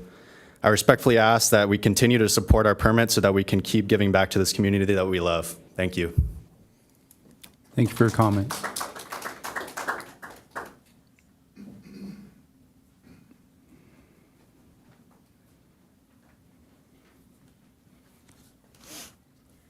Hello, my name is Maria Allen. I'm 17 years old, and Encinitas has been my hometown forever.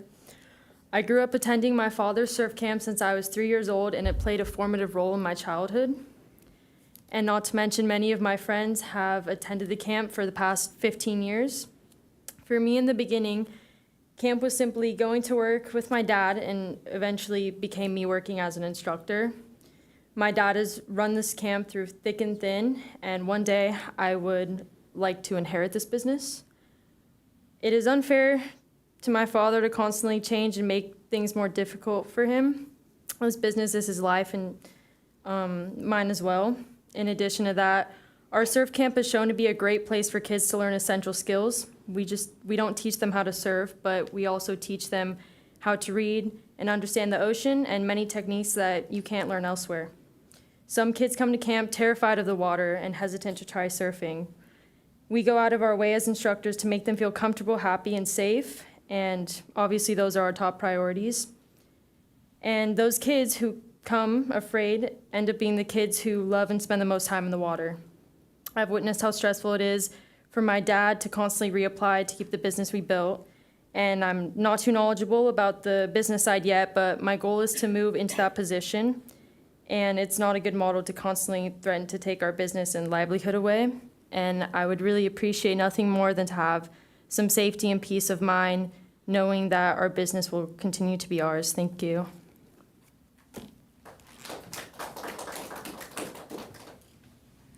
Okay, and our next three speakers in this order are Nelson Montero, Thomas Kestner, and Tiffany Van Soest.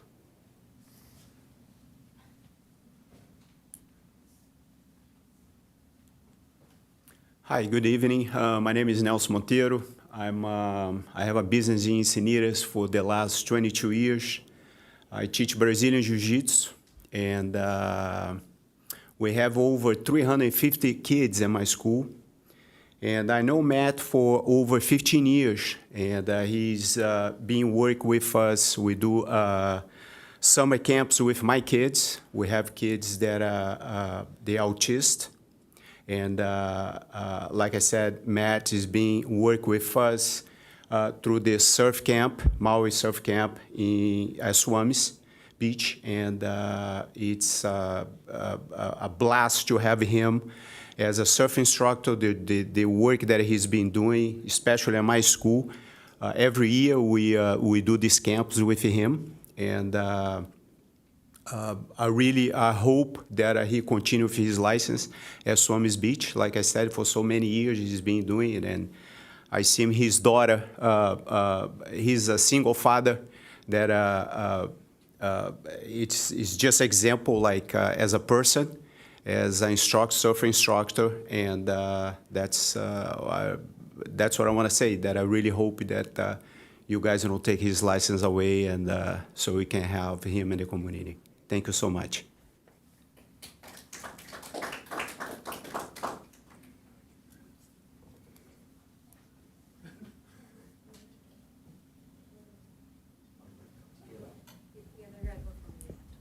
Is Thomas Kestner here? Okay. And the next is Tiffany.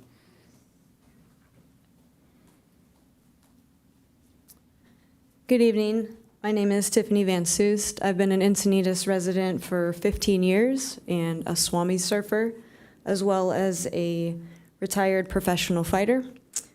Maui Surf Academy has been a staple in the community for over a decade, and it also paved the way for other surf schools on our coast locally here in town. Year after year, whether we have a really nice beach or nice summer right now, we have a lot of sand on the beach, a lot of room for everybody, but that hasn't always been the case. But despite that, even in the years where there's been no sand on the beach, just rocks, Maui Surf Academy has been a reliable small business, loyal to serving our community and providing summer beach and surf camps for our youth, as well as year-round surf lessons to adults and children of all ages, local and visitors. The professionalism and the quality of this surf school that might be in jeopardy with these new permitting processes.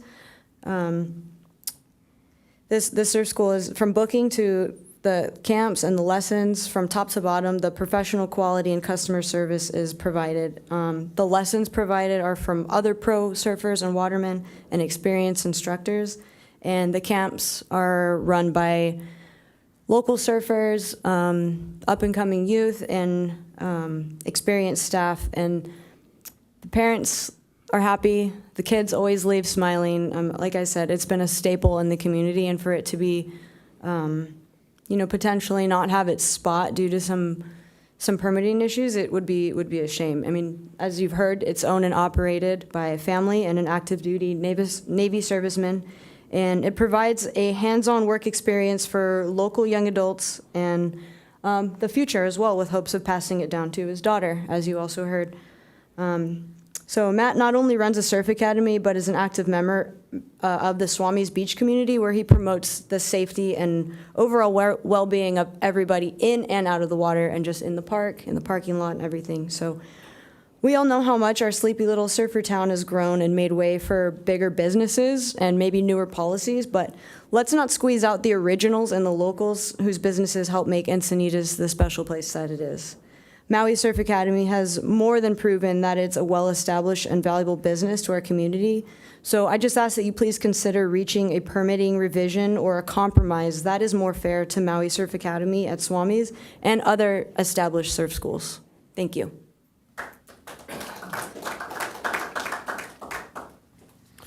Okay, our next three speakers are Christian Martyr, Helena Smith, and Scott Hamrick.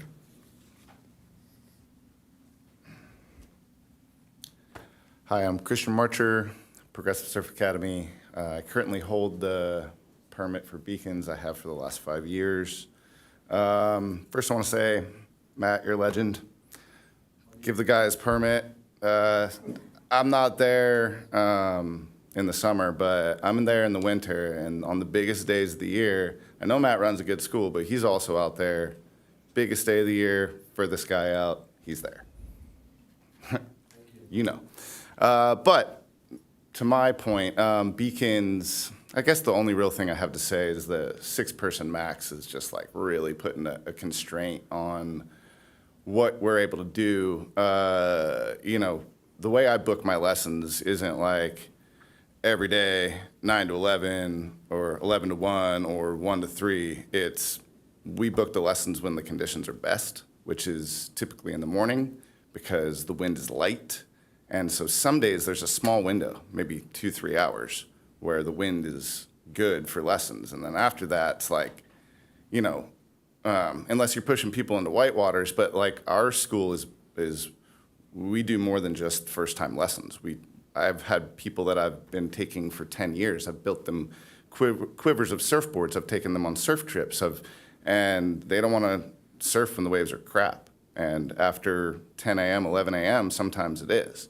So we have to stack some people up, and you know, going from 24 students to 12 was fine. I'm a small school, but also was a challenge this year. And then going from 12 to 6 is going to make it like nearly impossible to run my business the way I have been, which, in my opinion, has been respectful of the community and the lineup in the water. First thing I do when I go to the ocean is I look like, where's the good waves, whether it's permit season or not, where are the good waves, but where's the least amount of people?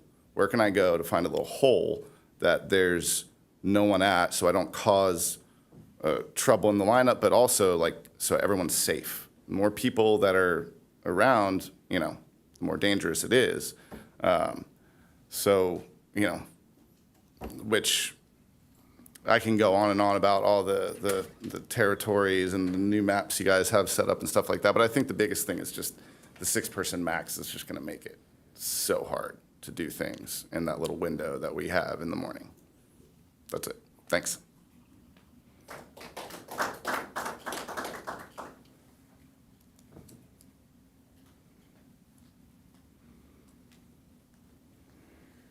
Hi, my name is Helena. I'm the founder of Wave Huggers Surf School, and I'm currently permitted at East Street, which is one of the changes to the RFQ for this year. It was a new site added. In previous years, I held the D Street permit, which had very restrictive rules. I kind of just want to echo what was just being talked about. Really hard to actually run a successful business with that, especially because on top of the small group size, we also were limited to intermediate level surfers only, which makes it pretty tough to actually run a successful surf school considering who's signing up for surf lessons. So after hearing the previous testimonies here, I do feel a little silly addressing this, but I'm going to anyways because my situation actually did improve with the changes this time because East Street actually gave me a lot of flexibility and opportunity to run my business more successfully. And I'm super grateful for that. And all I can report on that is that things have gone really well. The main thing I just wanted to address, I guess, is in the previous years when I was operating at D Street, when asked for leniency with the rules that were really difficult to work with, I was told that the information in the RFQ was what stands and that it's unfair to other businesses that maybe would have applied but did not due to those rules to change them. So I wrote my proposal this year based on the information in the RFQ and the available site locations written there. And out of respect for these other surf schools who have been speaking today too, I didn't have any interest in competing with them for the locations that they've held. So I strategically formed my list of preferred sites. That being said, East Street was not my first choice. And after being awarded the permit, which I was really happy with, I later learned that there were these significant changes and sites added. And actually, there was a newly added site at the beach that was where my first choice was. I was awarded to a surf school that has previously broken the city rules with offering unpermitted lessons. And so to kind of reiterate, I guess, what has been mentioned previously, I guess I'm just requesting if there can be trust with the city to offer protection and support for the businesses who have had a good standing and have created a trusting relationship with the city. And I don't know what the solution is in terms of these other people who deserve a chance to run the business that they're passionate about, but I would like there to be some serious consideration for how any changes can affect the businesses that have been working so hard to do everything properly and successfully, and their hearts are in it. And I would hope and would like there to be, hopefully that gets rewarded. Thank you.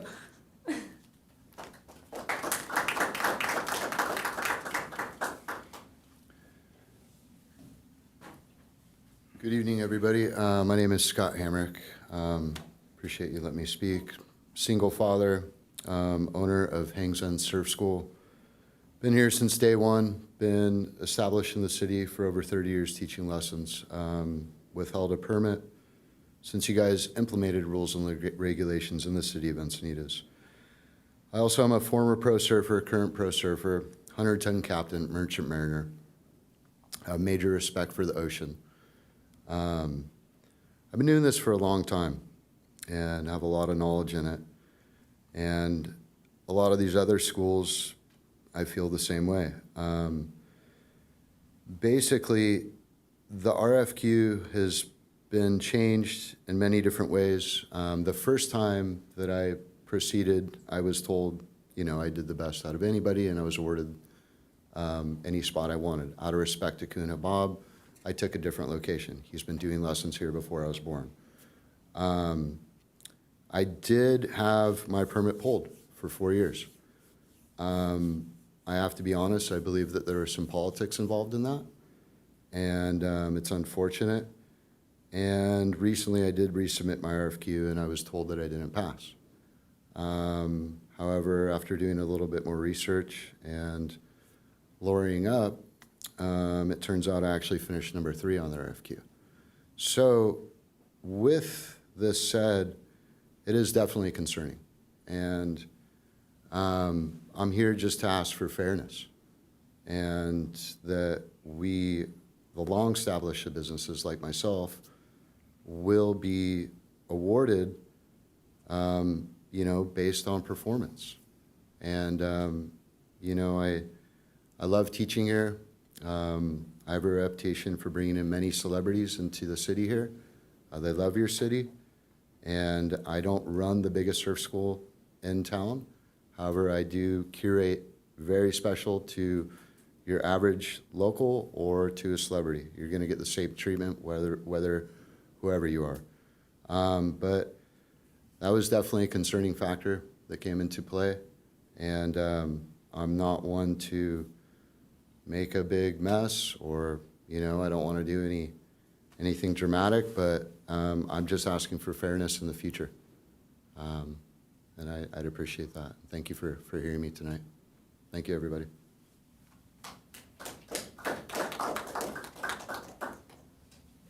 And our final speaker is Natalie Satoon.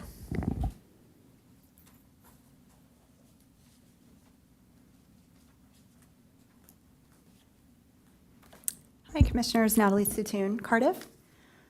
I'm here tonight to talk about the selection process and the importance of having people with surfing experience participate in the selection process from a liability standpoint, just because it's so hard to keep beginning surfers safe in a lineup, not just for the students, but for everybody else enjoying the water.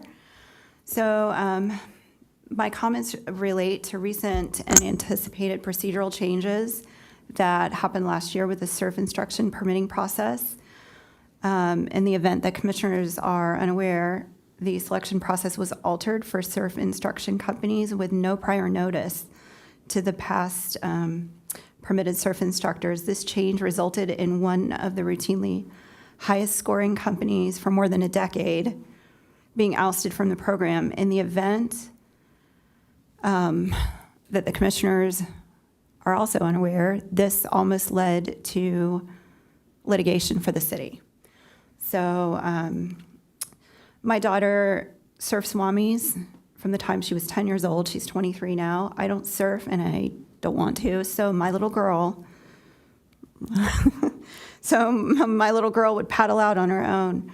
We live up the hill from Swamis, so we adopted Swamis as her break after school. Longtime Swamis locals noticed a solo little girl trying to find her way in the inside and mercifully took her in because that's how Encinitas works. At the time, I was a single parent without child support, so financially it was tough to keep her in boards and wetsuits. My daughter wasn't part of Maui Surf Academy for financial reasons, but she would be in the break watching the kids who were.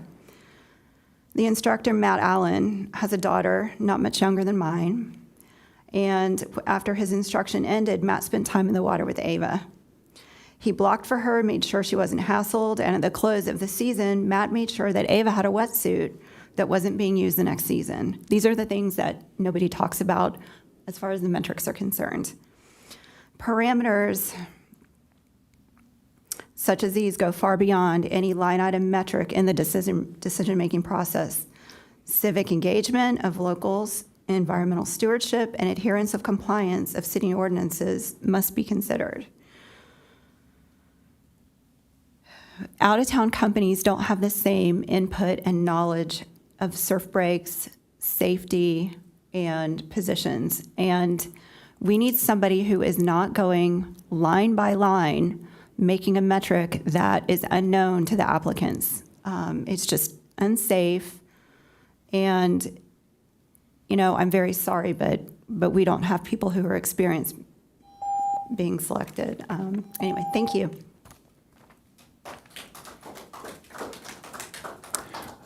Thank you again. I know the meeting is running a bit late.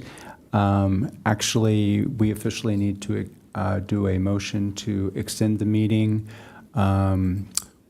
Should we say, maybe 20 minutes? So I would put a motion out to extend the meeting for 20 minutes. Do I have a second? And if we could vote on that, please. Yeah, I'll just do a manual Okay. vote. So starting with Chair Ritter. Aye.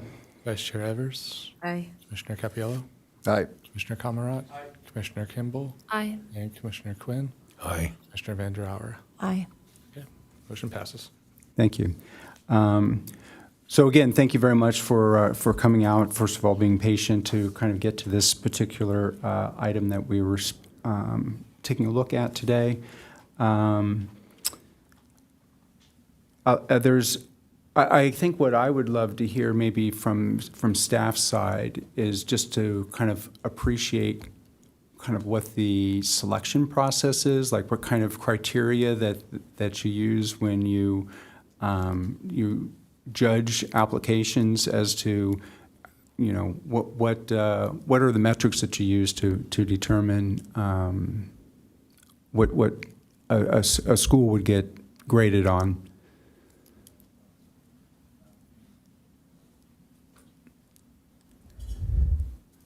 You know, through the process, we found,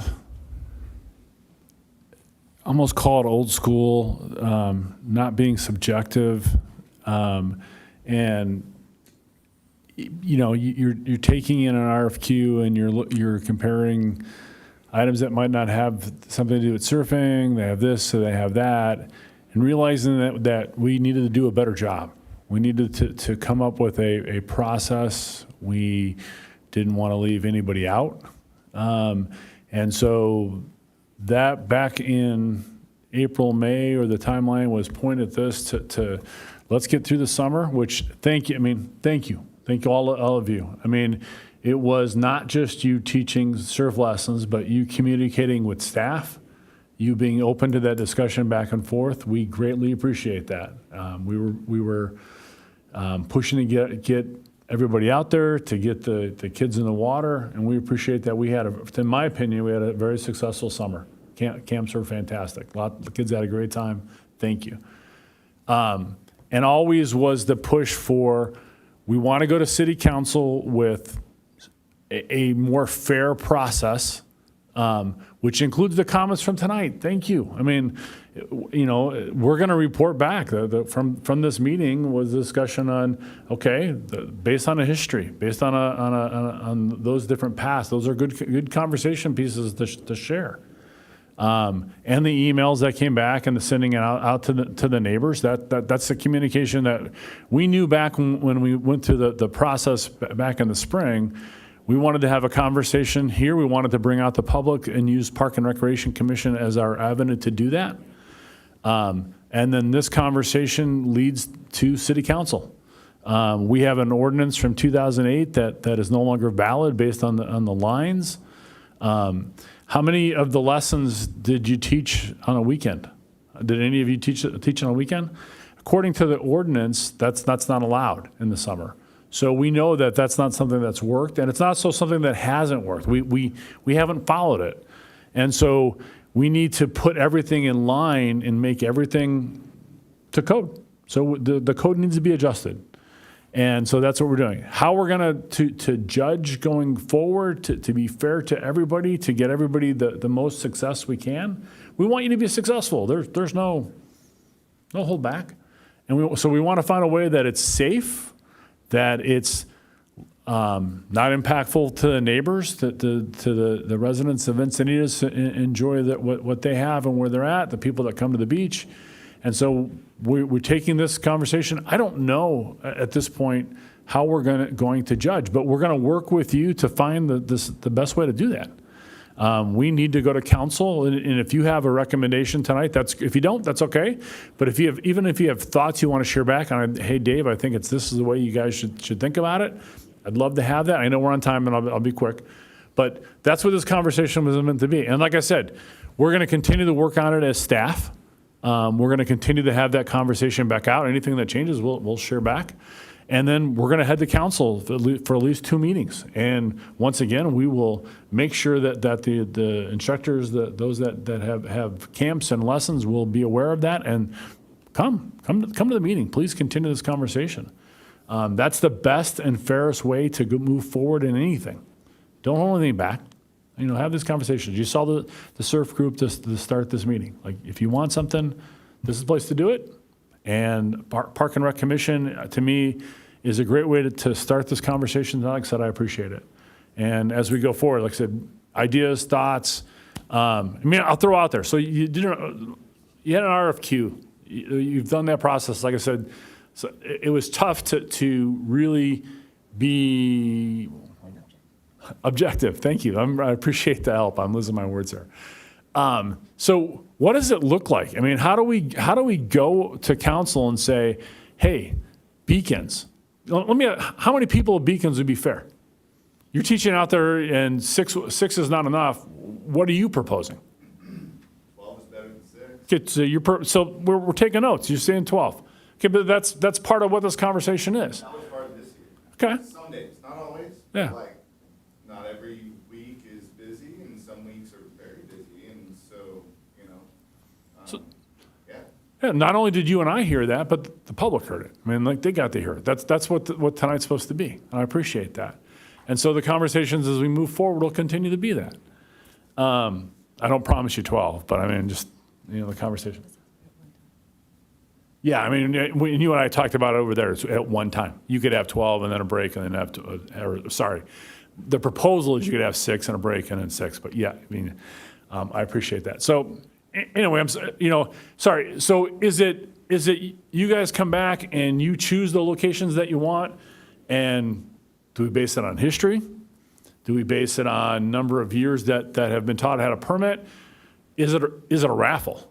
Like I said, I'm throwing out every idea that could have, and it's like, we need to figure that out. And I'm not proposing one today. I don't have it. History and reputation should be a factor. It shouldn't be all of it. But So- it certainly should be, like the lifeguards see things, the locals see things. Mhm. Like, it should all be considered, So that's part of the comeback. I want to turn it back over. I know, but Matt, thank you for serving, and I know. I just had a quick comment for him, like, the numbers we're so worried about, the people are there anyways. All he's doing is making them safer. So they're gonna be out there anyways. It's not like we're calling people and bringing them here, like, we're getting organically, most of us, they're already here. So they could be chaos in the water, or they could go with him and learn, And then for an RFQ, if we're basing the RFQ off of Del Mar's model, that's where it came from John Eagledrop. And people had the permits, and now that we've maxed them out, we have our permits, that's where it is. It doesn't need to be fair. It doesn't need to be opened up. Sorry. Like, we don't need to keep discussing that. I appreciate. I mean, the conversation and your take tonight it's based on history. If you've been here a long time, then you should be the priority. I welcome new people as well. I'm not trying to say that. I welcome them. Like, I love competition. It's not taken away from me. And they should be allowed to as well, but it shouldn't be at the expense of established. Okay. Like I said, that's the reason for being here tonight is a conversation. I thank you for coming and doing this. Can I just say one thing real quick about residential? Because my concern is mainly stone steps. Just what's going on there is, there's 30 kids, plus it's about 40 people down there that it brings, and it makes a really large crowd, and it's hard to enjoy the beach down there. There's so many people. Right. But I want to turn back over to, I didn't mean to take over the commission. But I appreciate that, and that's definitely, we sent out the letters. I knew we would get more letters and emails back, and hopefully that will continue. But we've heard some of that also, and that's also part of the conversation. It needs to be said and heard. I thank you for that. Okay, sorry, Ross, I apologize for the. Well, and it is a very difficult balancing act between what's existing, what we've done in the past, things that we definitely need to alter going forward, particularly with new lines where we can no longer have surf camps in areas that we used to. It's really difficult to balance all those factors and try to find something that's going to be fair for everyone. I'm also kind of curious whether there's any type of opportunity where we can coordinate with California State Parks, where the city and the state parks can kind of work with maybe some surf camps with regards to maybe taking some space on state beaches to just offer a little bit more space. Can I comment on that real quick? Certainly. I'd be happy. I'm already right on that board. If that creates a way for you just to push me south a little bit and we can work with parks, like, I'm fine with it. Because, I mean, for instance, Matt's already teaching right in that area, and you've been there for years. The state lifeguards probably know exactly who you are. It is one of those things, I just feel like there's this opportunity that if the two governments could kind of work together and just, pass it off a bit.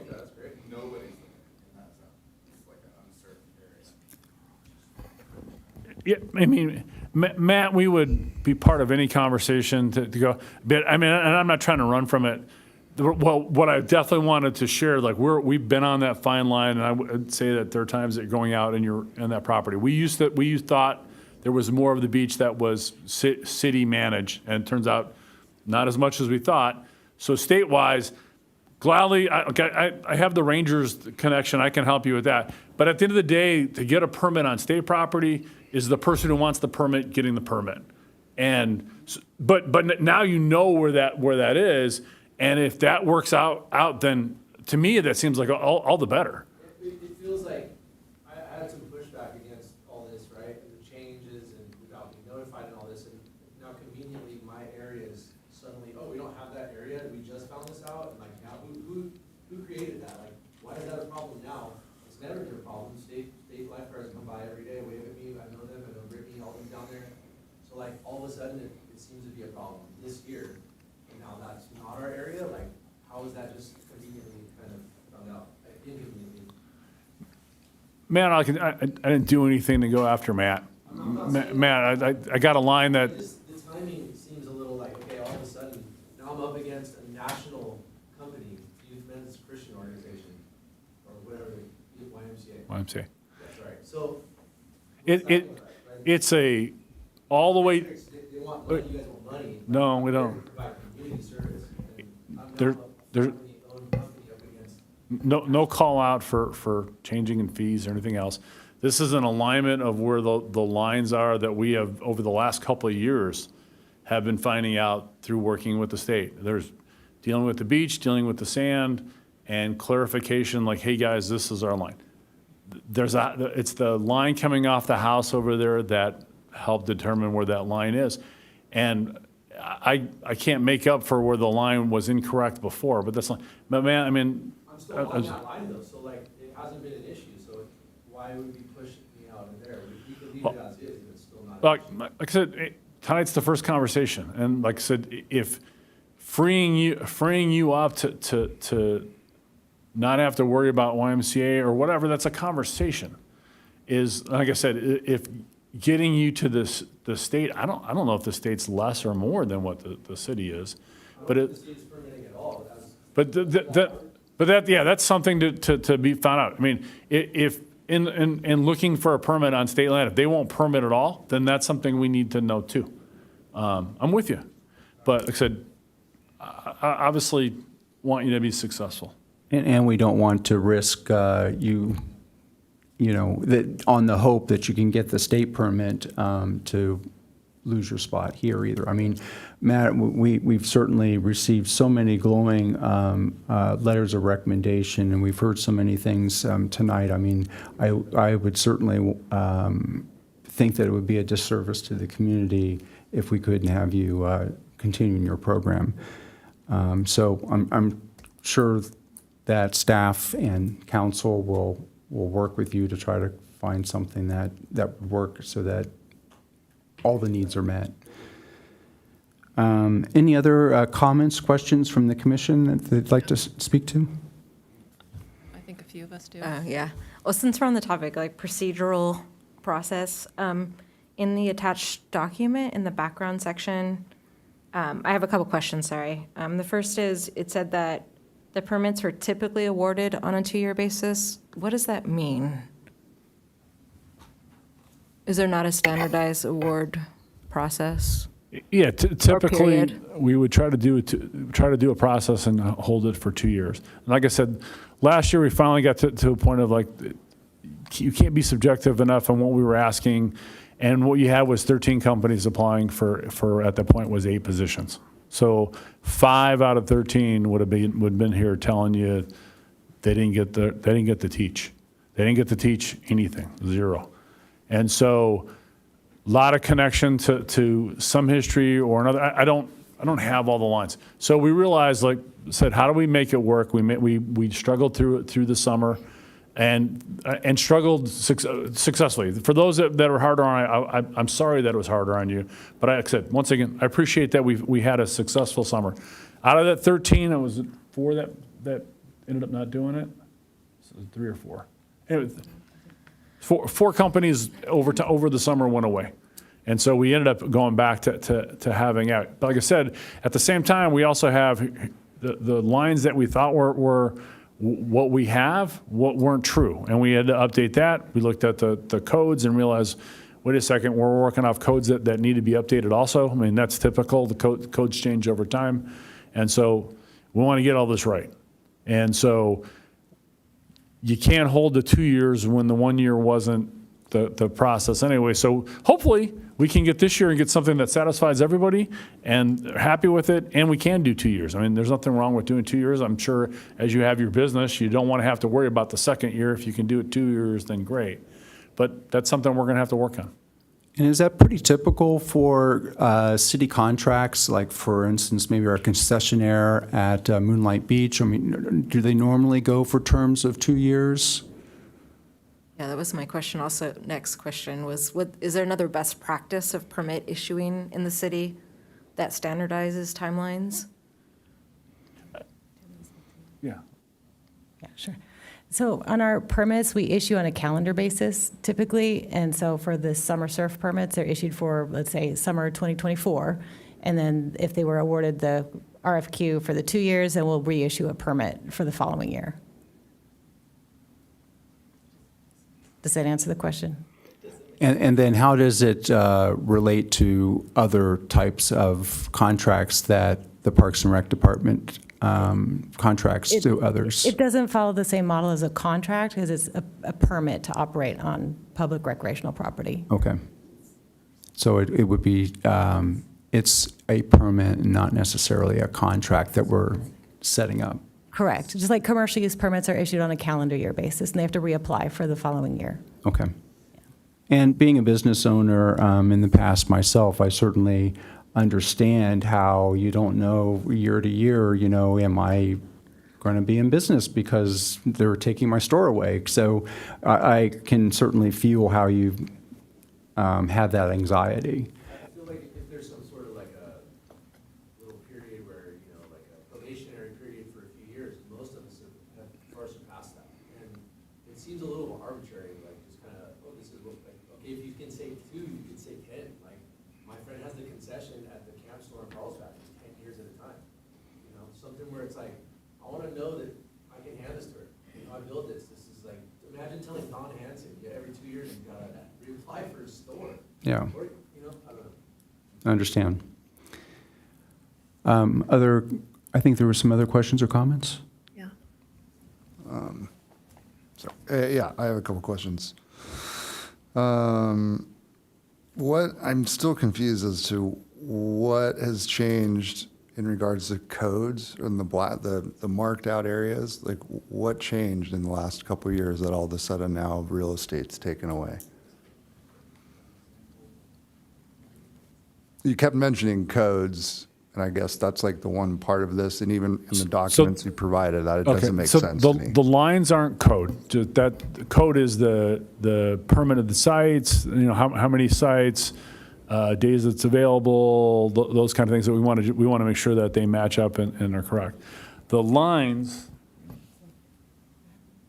it's okay.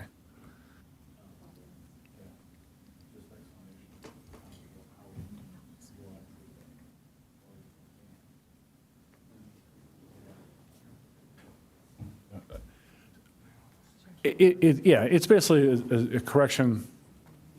Oh.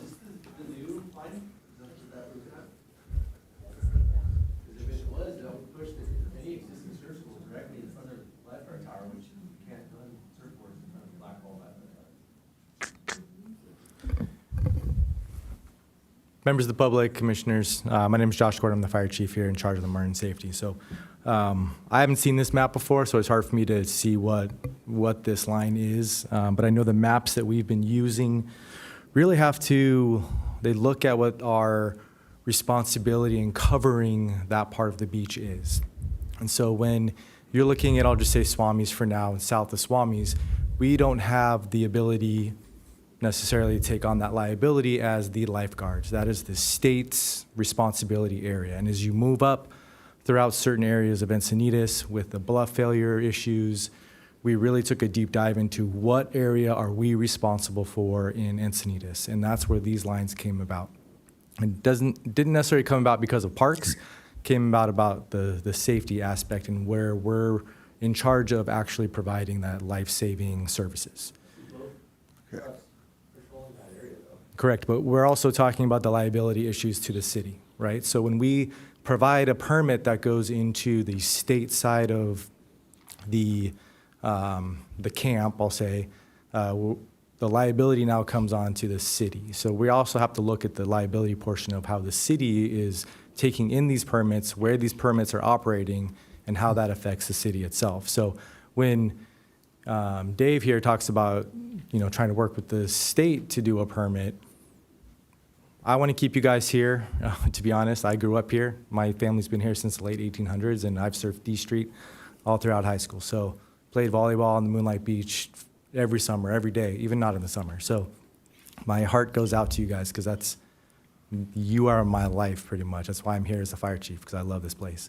But to that, I also have to protect the city. And so part of that is the permitting process here keeps us in alignment with us providing a service, the life-saving service, as well as keeping you in our purview, as if you will, to make sure that the permits are in the right spots. That's the best I can answer on why the lines changed. It really had nothing to do with the permits itself, but the safety aspect of what I'm looking for in the city. Okay. Yeah. Is that the new line? If it is, it's not possible for any school to operate by the first house in the tower. That's not area.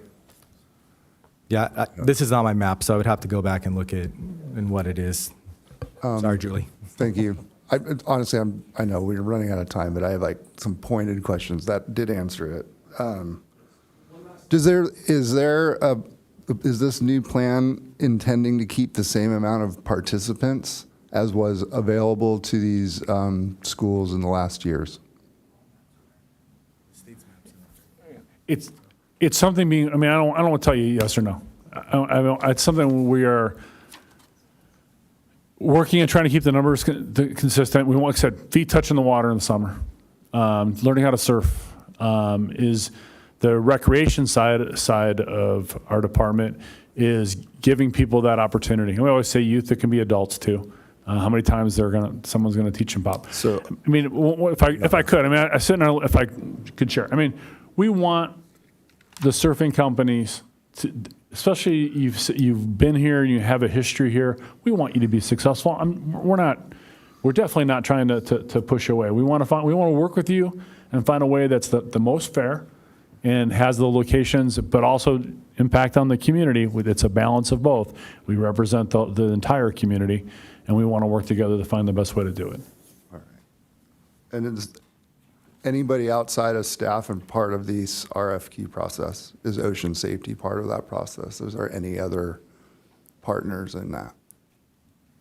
Marine safety is consistently, yes. We've spent a lot of time working on maps. We are definitely working together. I have a lot of other questions, but I didn't know that other people do too. Yeah, I have a couple, and similar to what Commissioner Cappiello was saying, so I'll kind of leave that topic for now. But there's been a lot of mention of changes to the RFQ, and that led to essentially different scoring of who gets the permit. If I understood it correctly, what were the actual changes in the RFQ? I understand that more applied than you had space for, so that's a congestion problem. But what actually changed in the RFQ that might have surprised someone who had already been running a business here? I'm trying to think how to answer that, and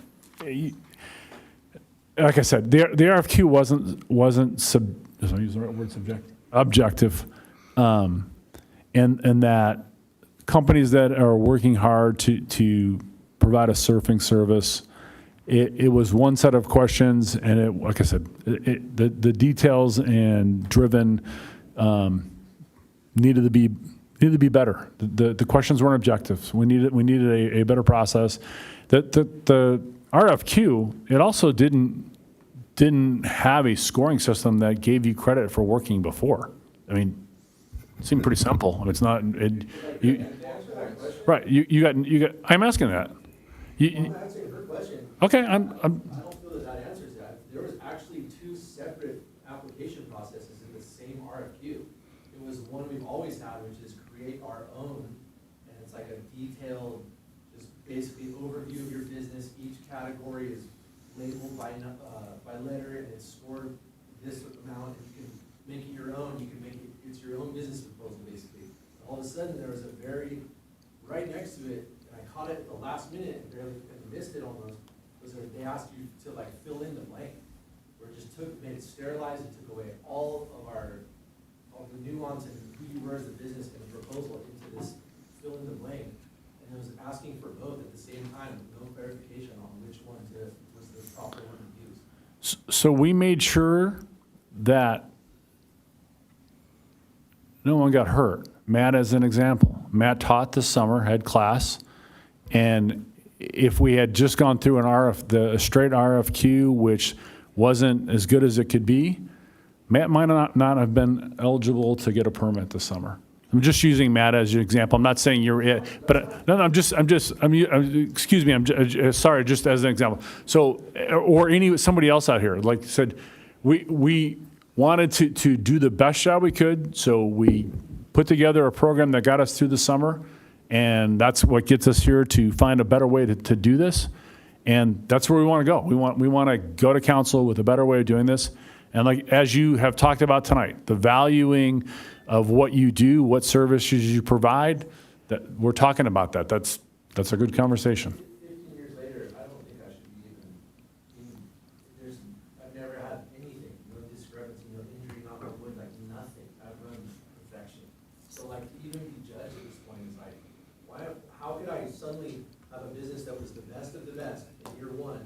15 years later, it's the same because it's worked. Why would my thing be judged any lower? That doesn't make any sense to me. So I kind of have a follow-up question more for you, Dave.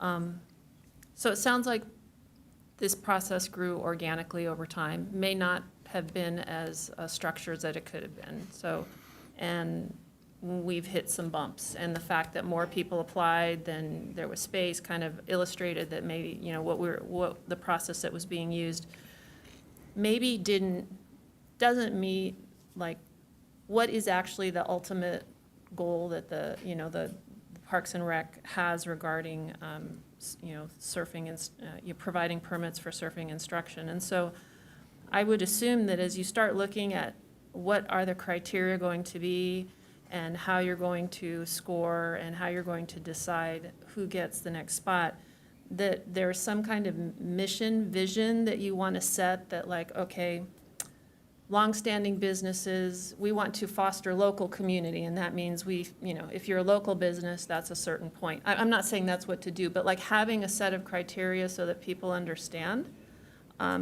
It feels like some of it was unspoken, and then when there was some more process put in, it illustrated that maybe we didn't have the clear objectives as well documented as we could have.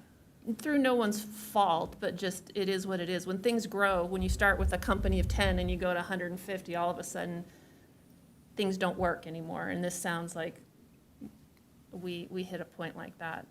I mean, that's kind of what it feels like to me listening.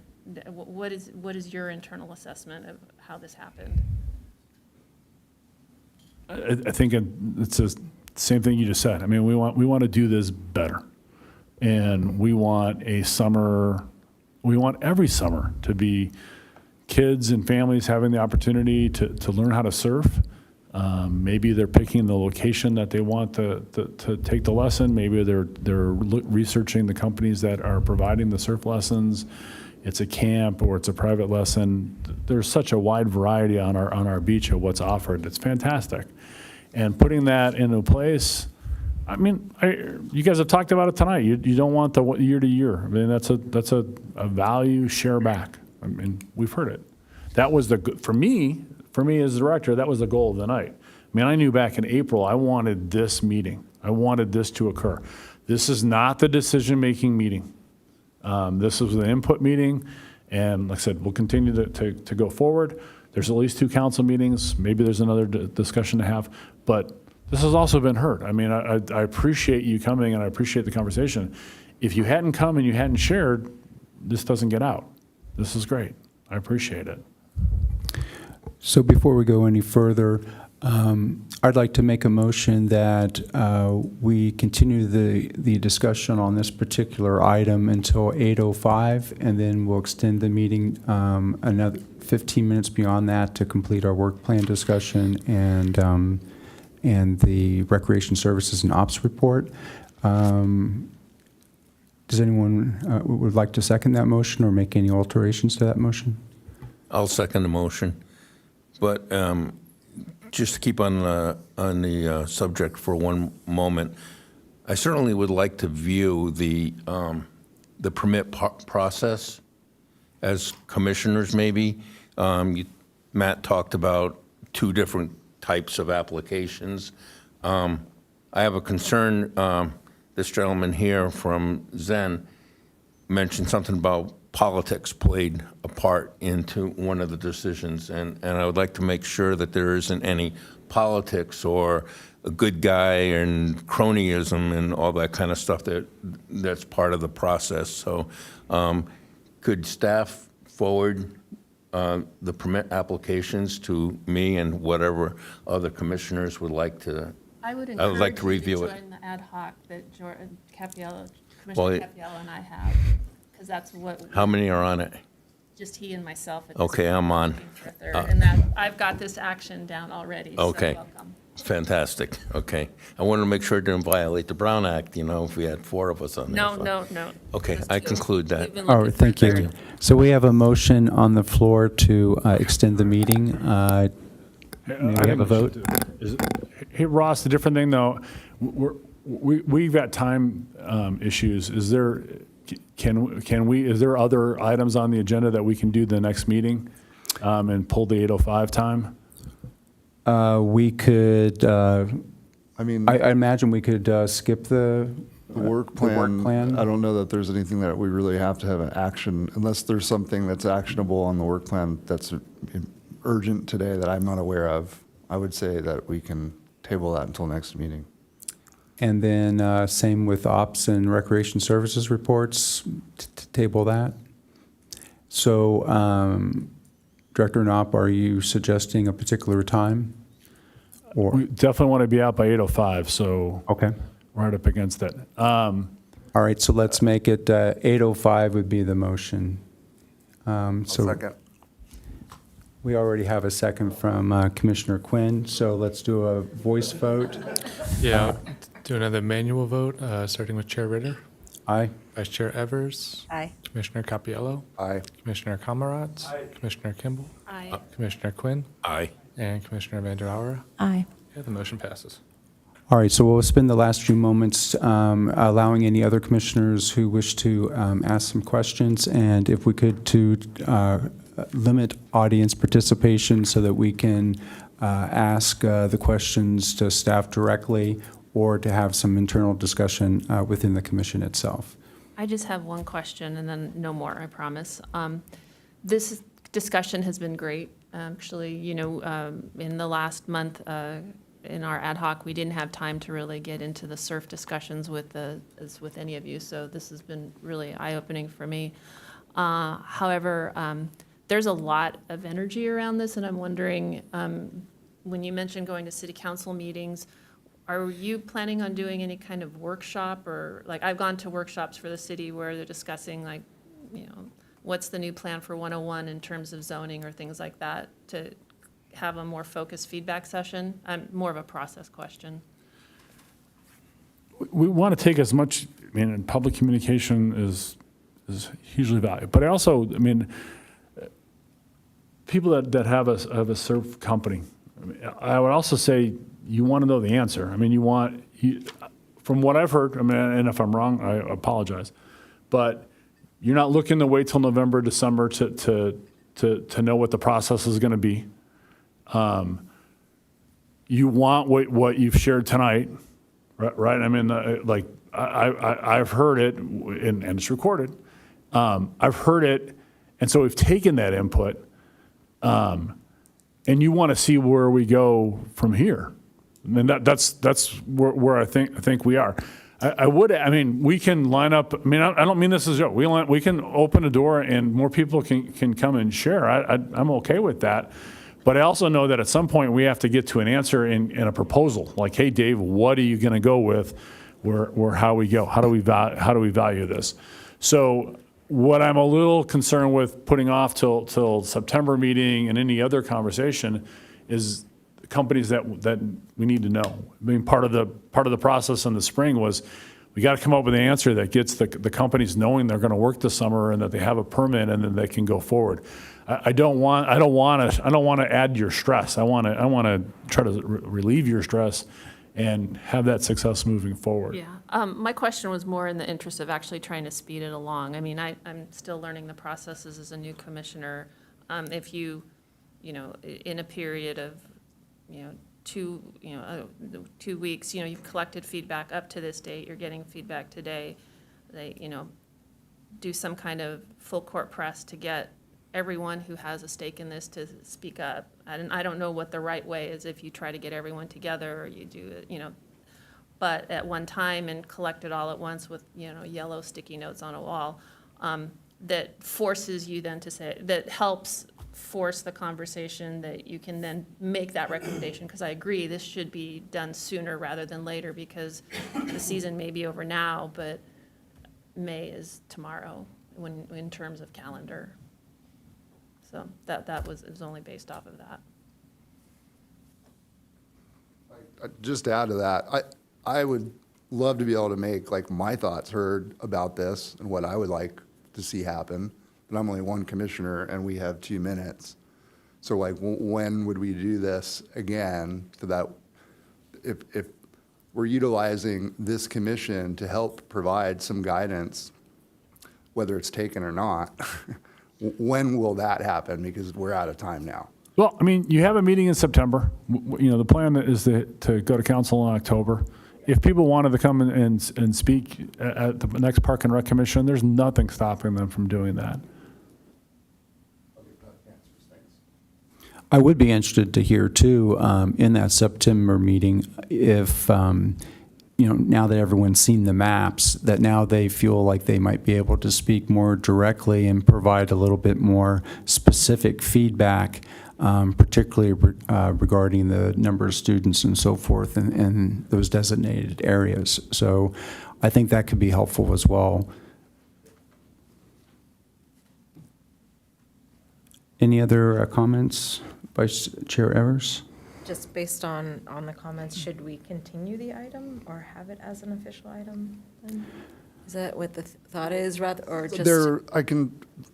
My thought on that is like, their ad hoc committee for surf and skate, and this all got put on the same day. We put a lot of time, Commissioner Kimball's put a lot of time into a whole skate package for the commission to discuss. This is something that's in, I think, our purview. We've asked for more items, right? Yeah. And I think by next meeting, if we are given the time, we can have an open discussion. We can kind of cull together as much of this information into something that the commission can have ahead of time to look at. We had a deck to share today, which we've run out of time for, but our goal was to try to get as much background work and feedback as much ahead of time so that we could come with a cohesive recommendation. It's true, skate was the one we had the most on, but surf was next on the list. And so when I hear wait till September, what I hear is that this ad hoc committee goes back and talks with a lot of people and comes back with an updated presentation that says, this is the summary, this is what we believe is the right recommendation. Of course, there'll be feedback in the meeting, but so like I believe in doing the homework and then coming with something for people to react to. That's the way we're viewing it. Sounds good to me.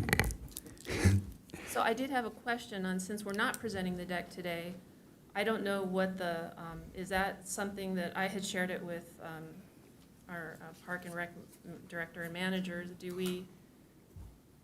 Is that okay to share with this group here, just to give you background, or do we have to wait till the next meeting?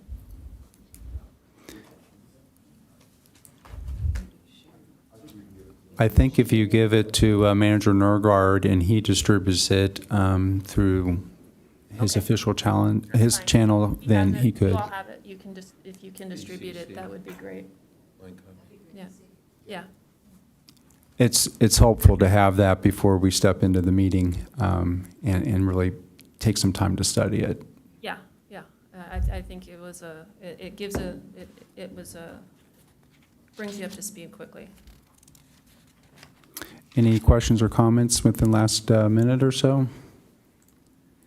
All right, well, I just wanted to turn to the audience again and thank you for spending the evening with us.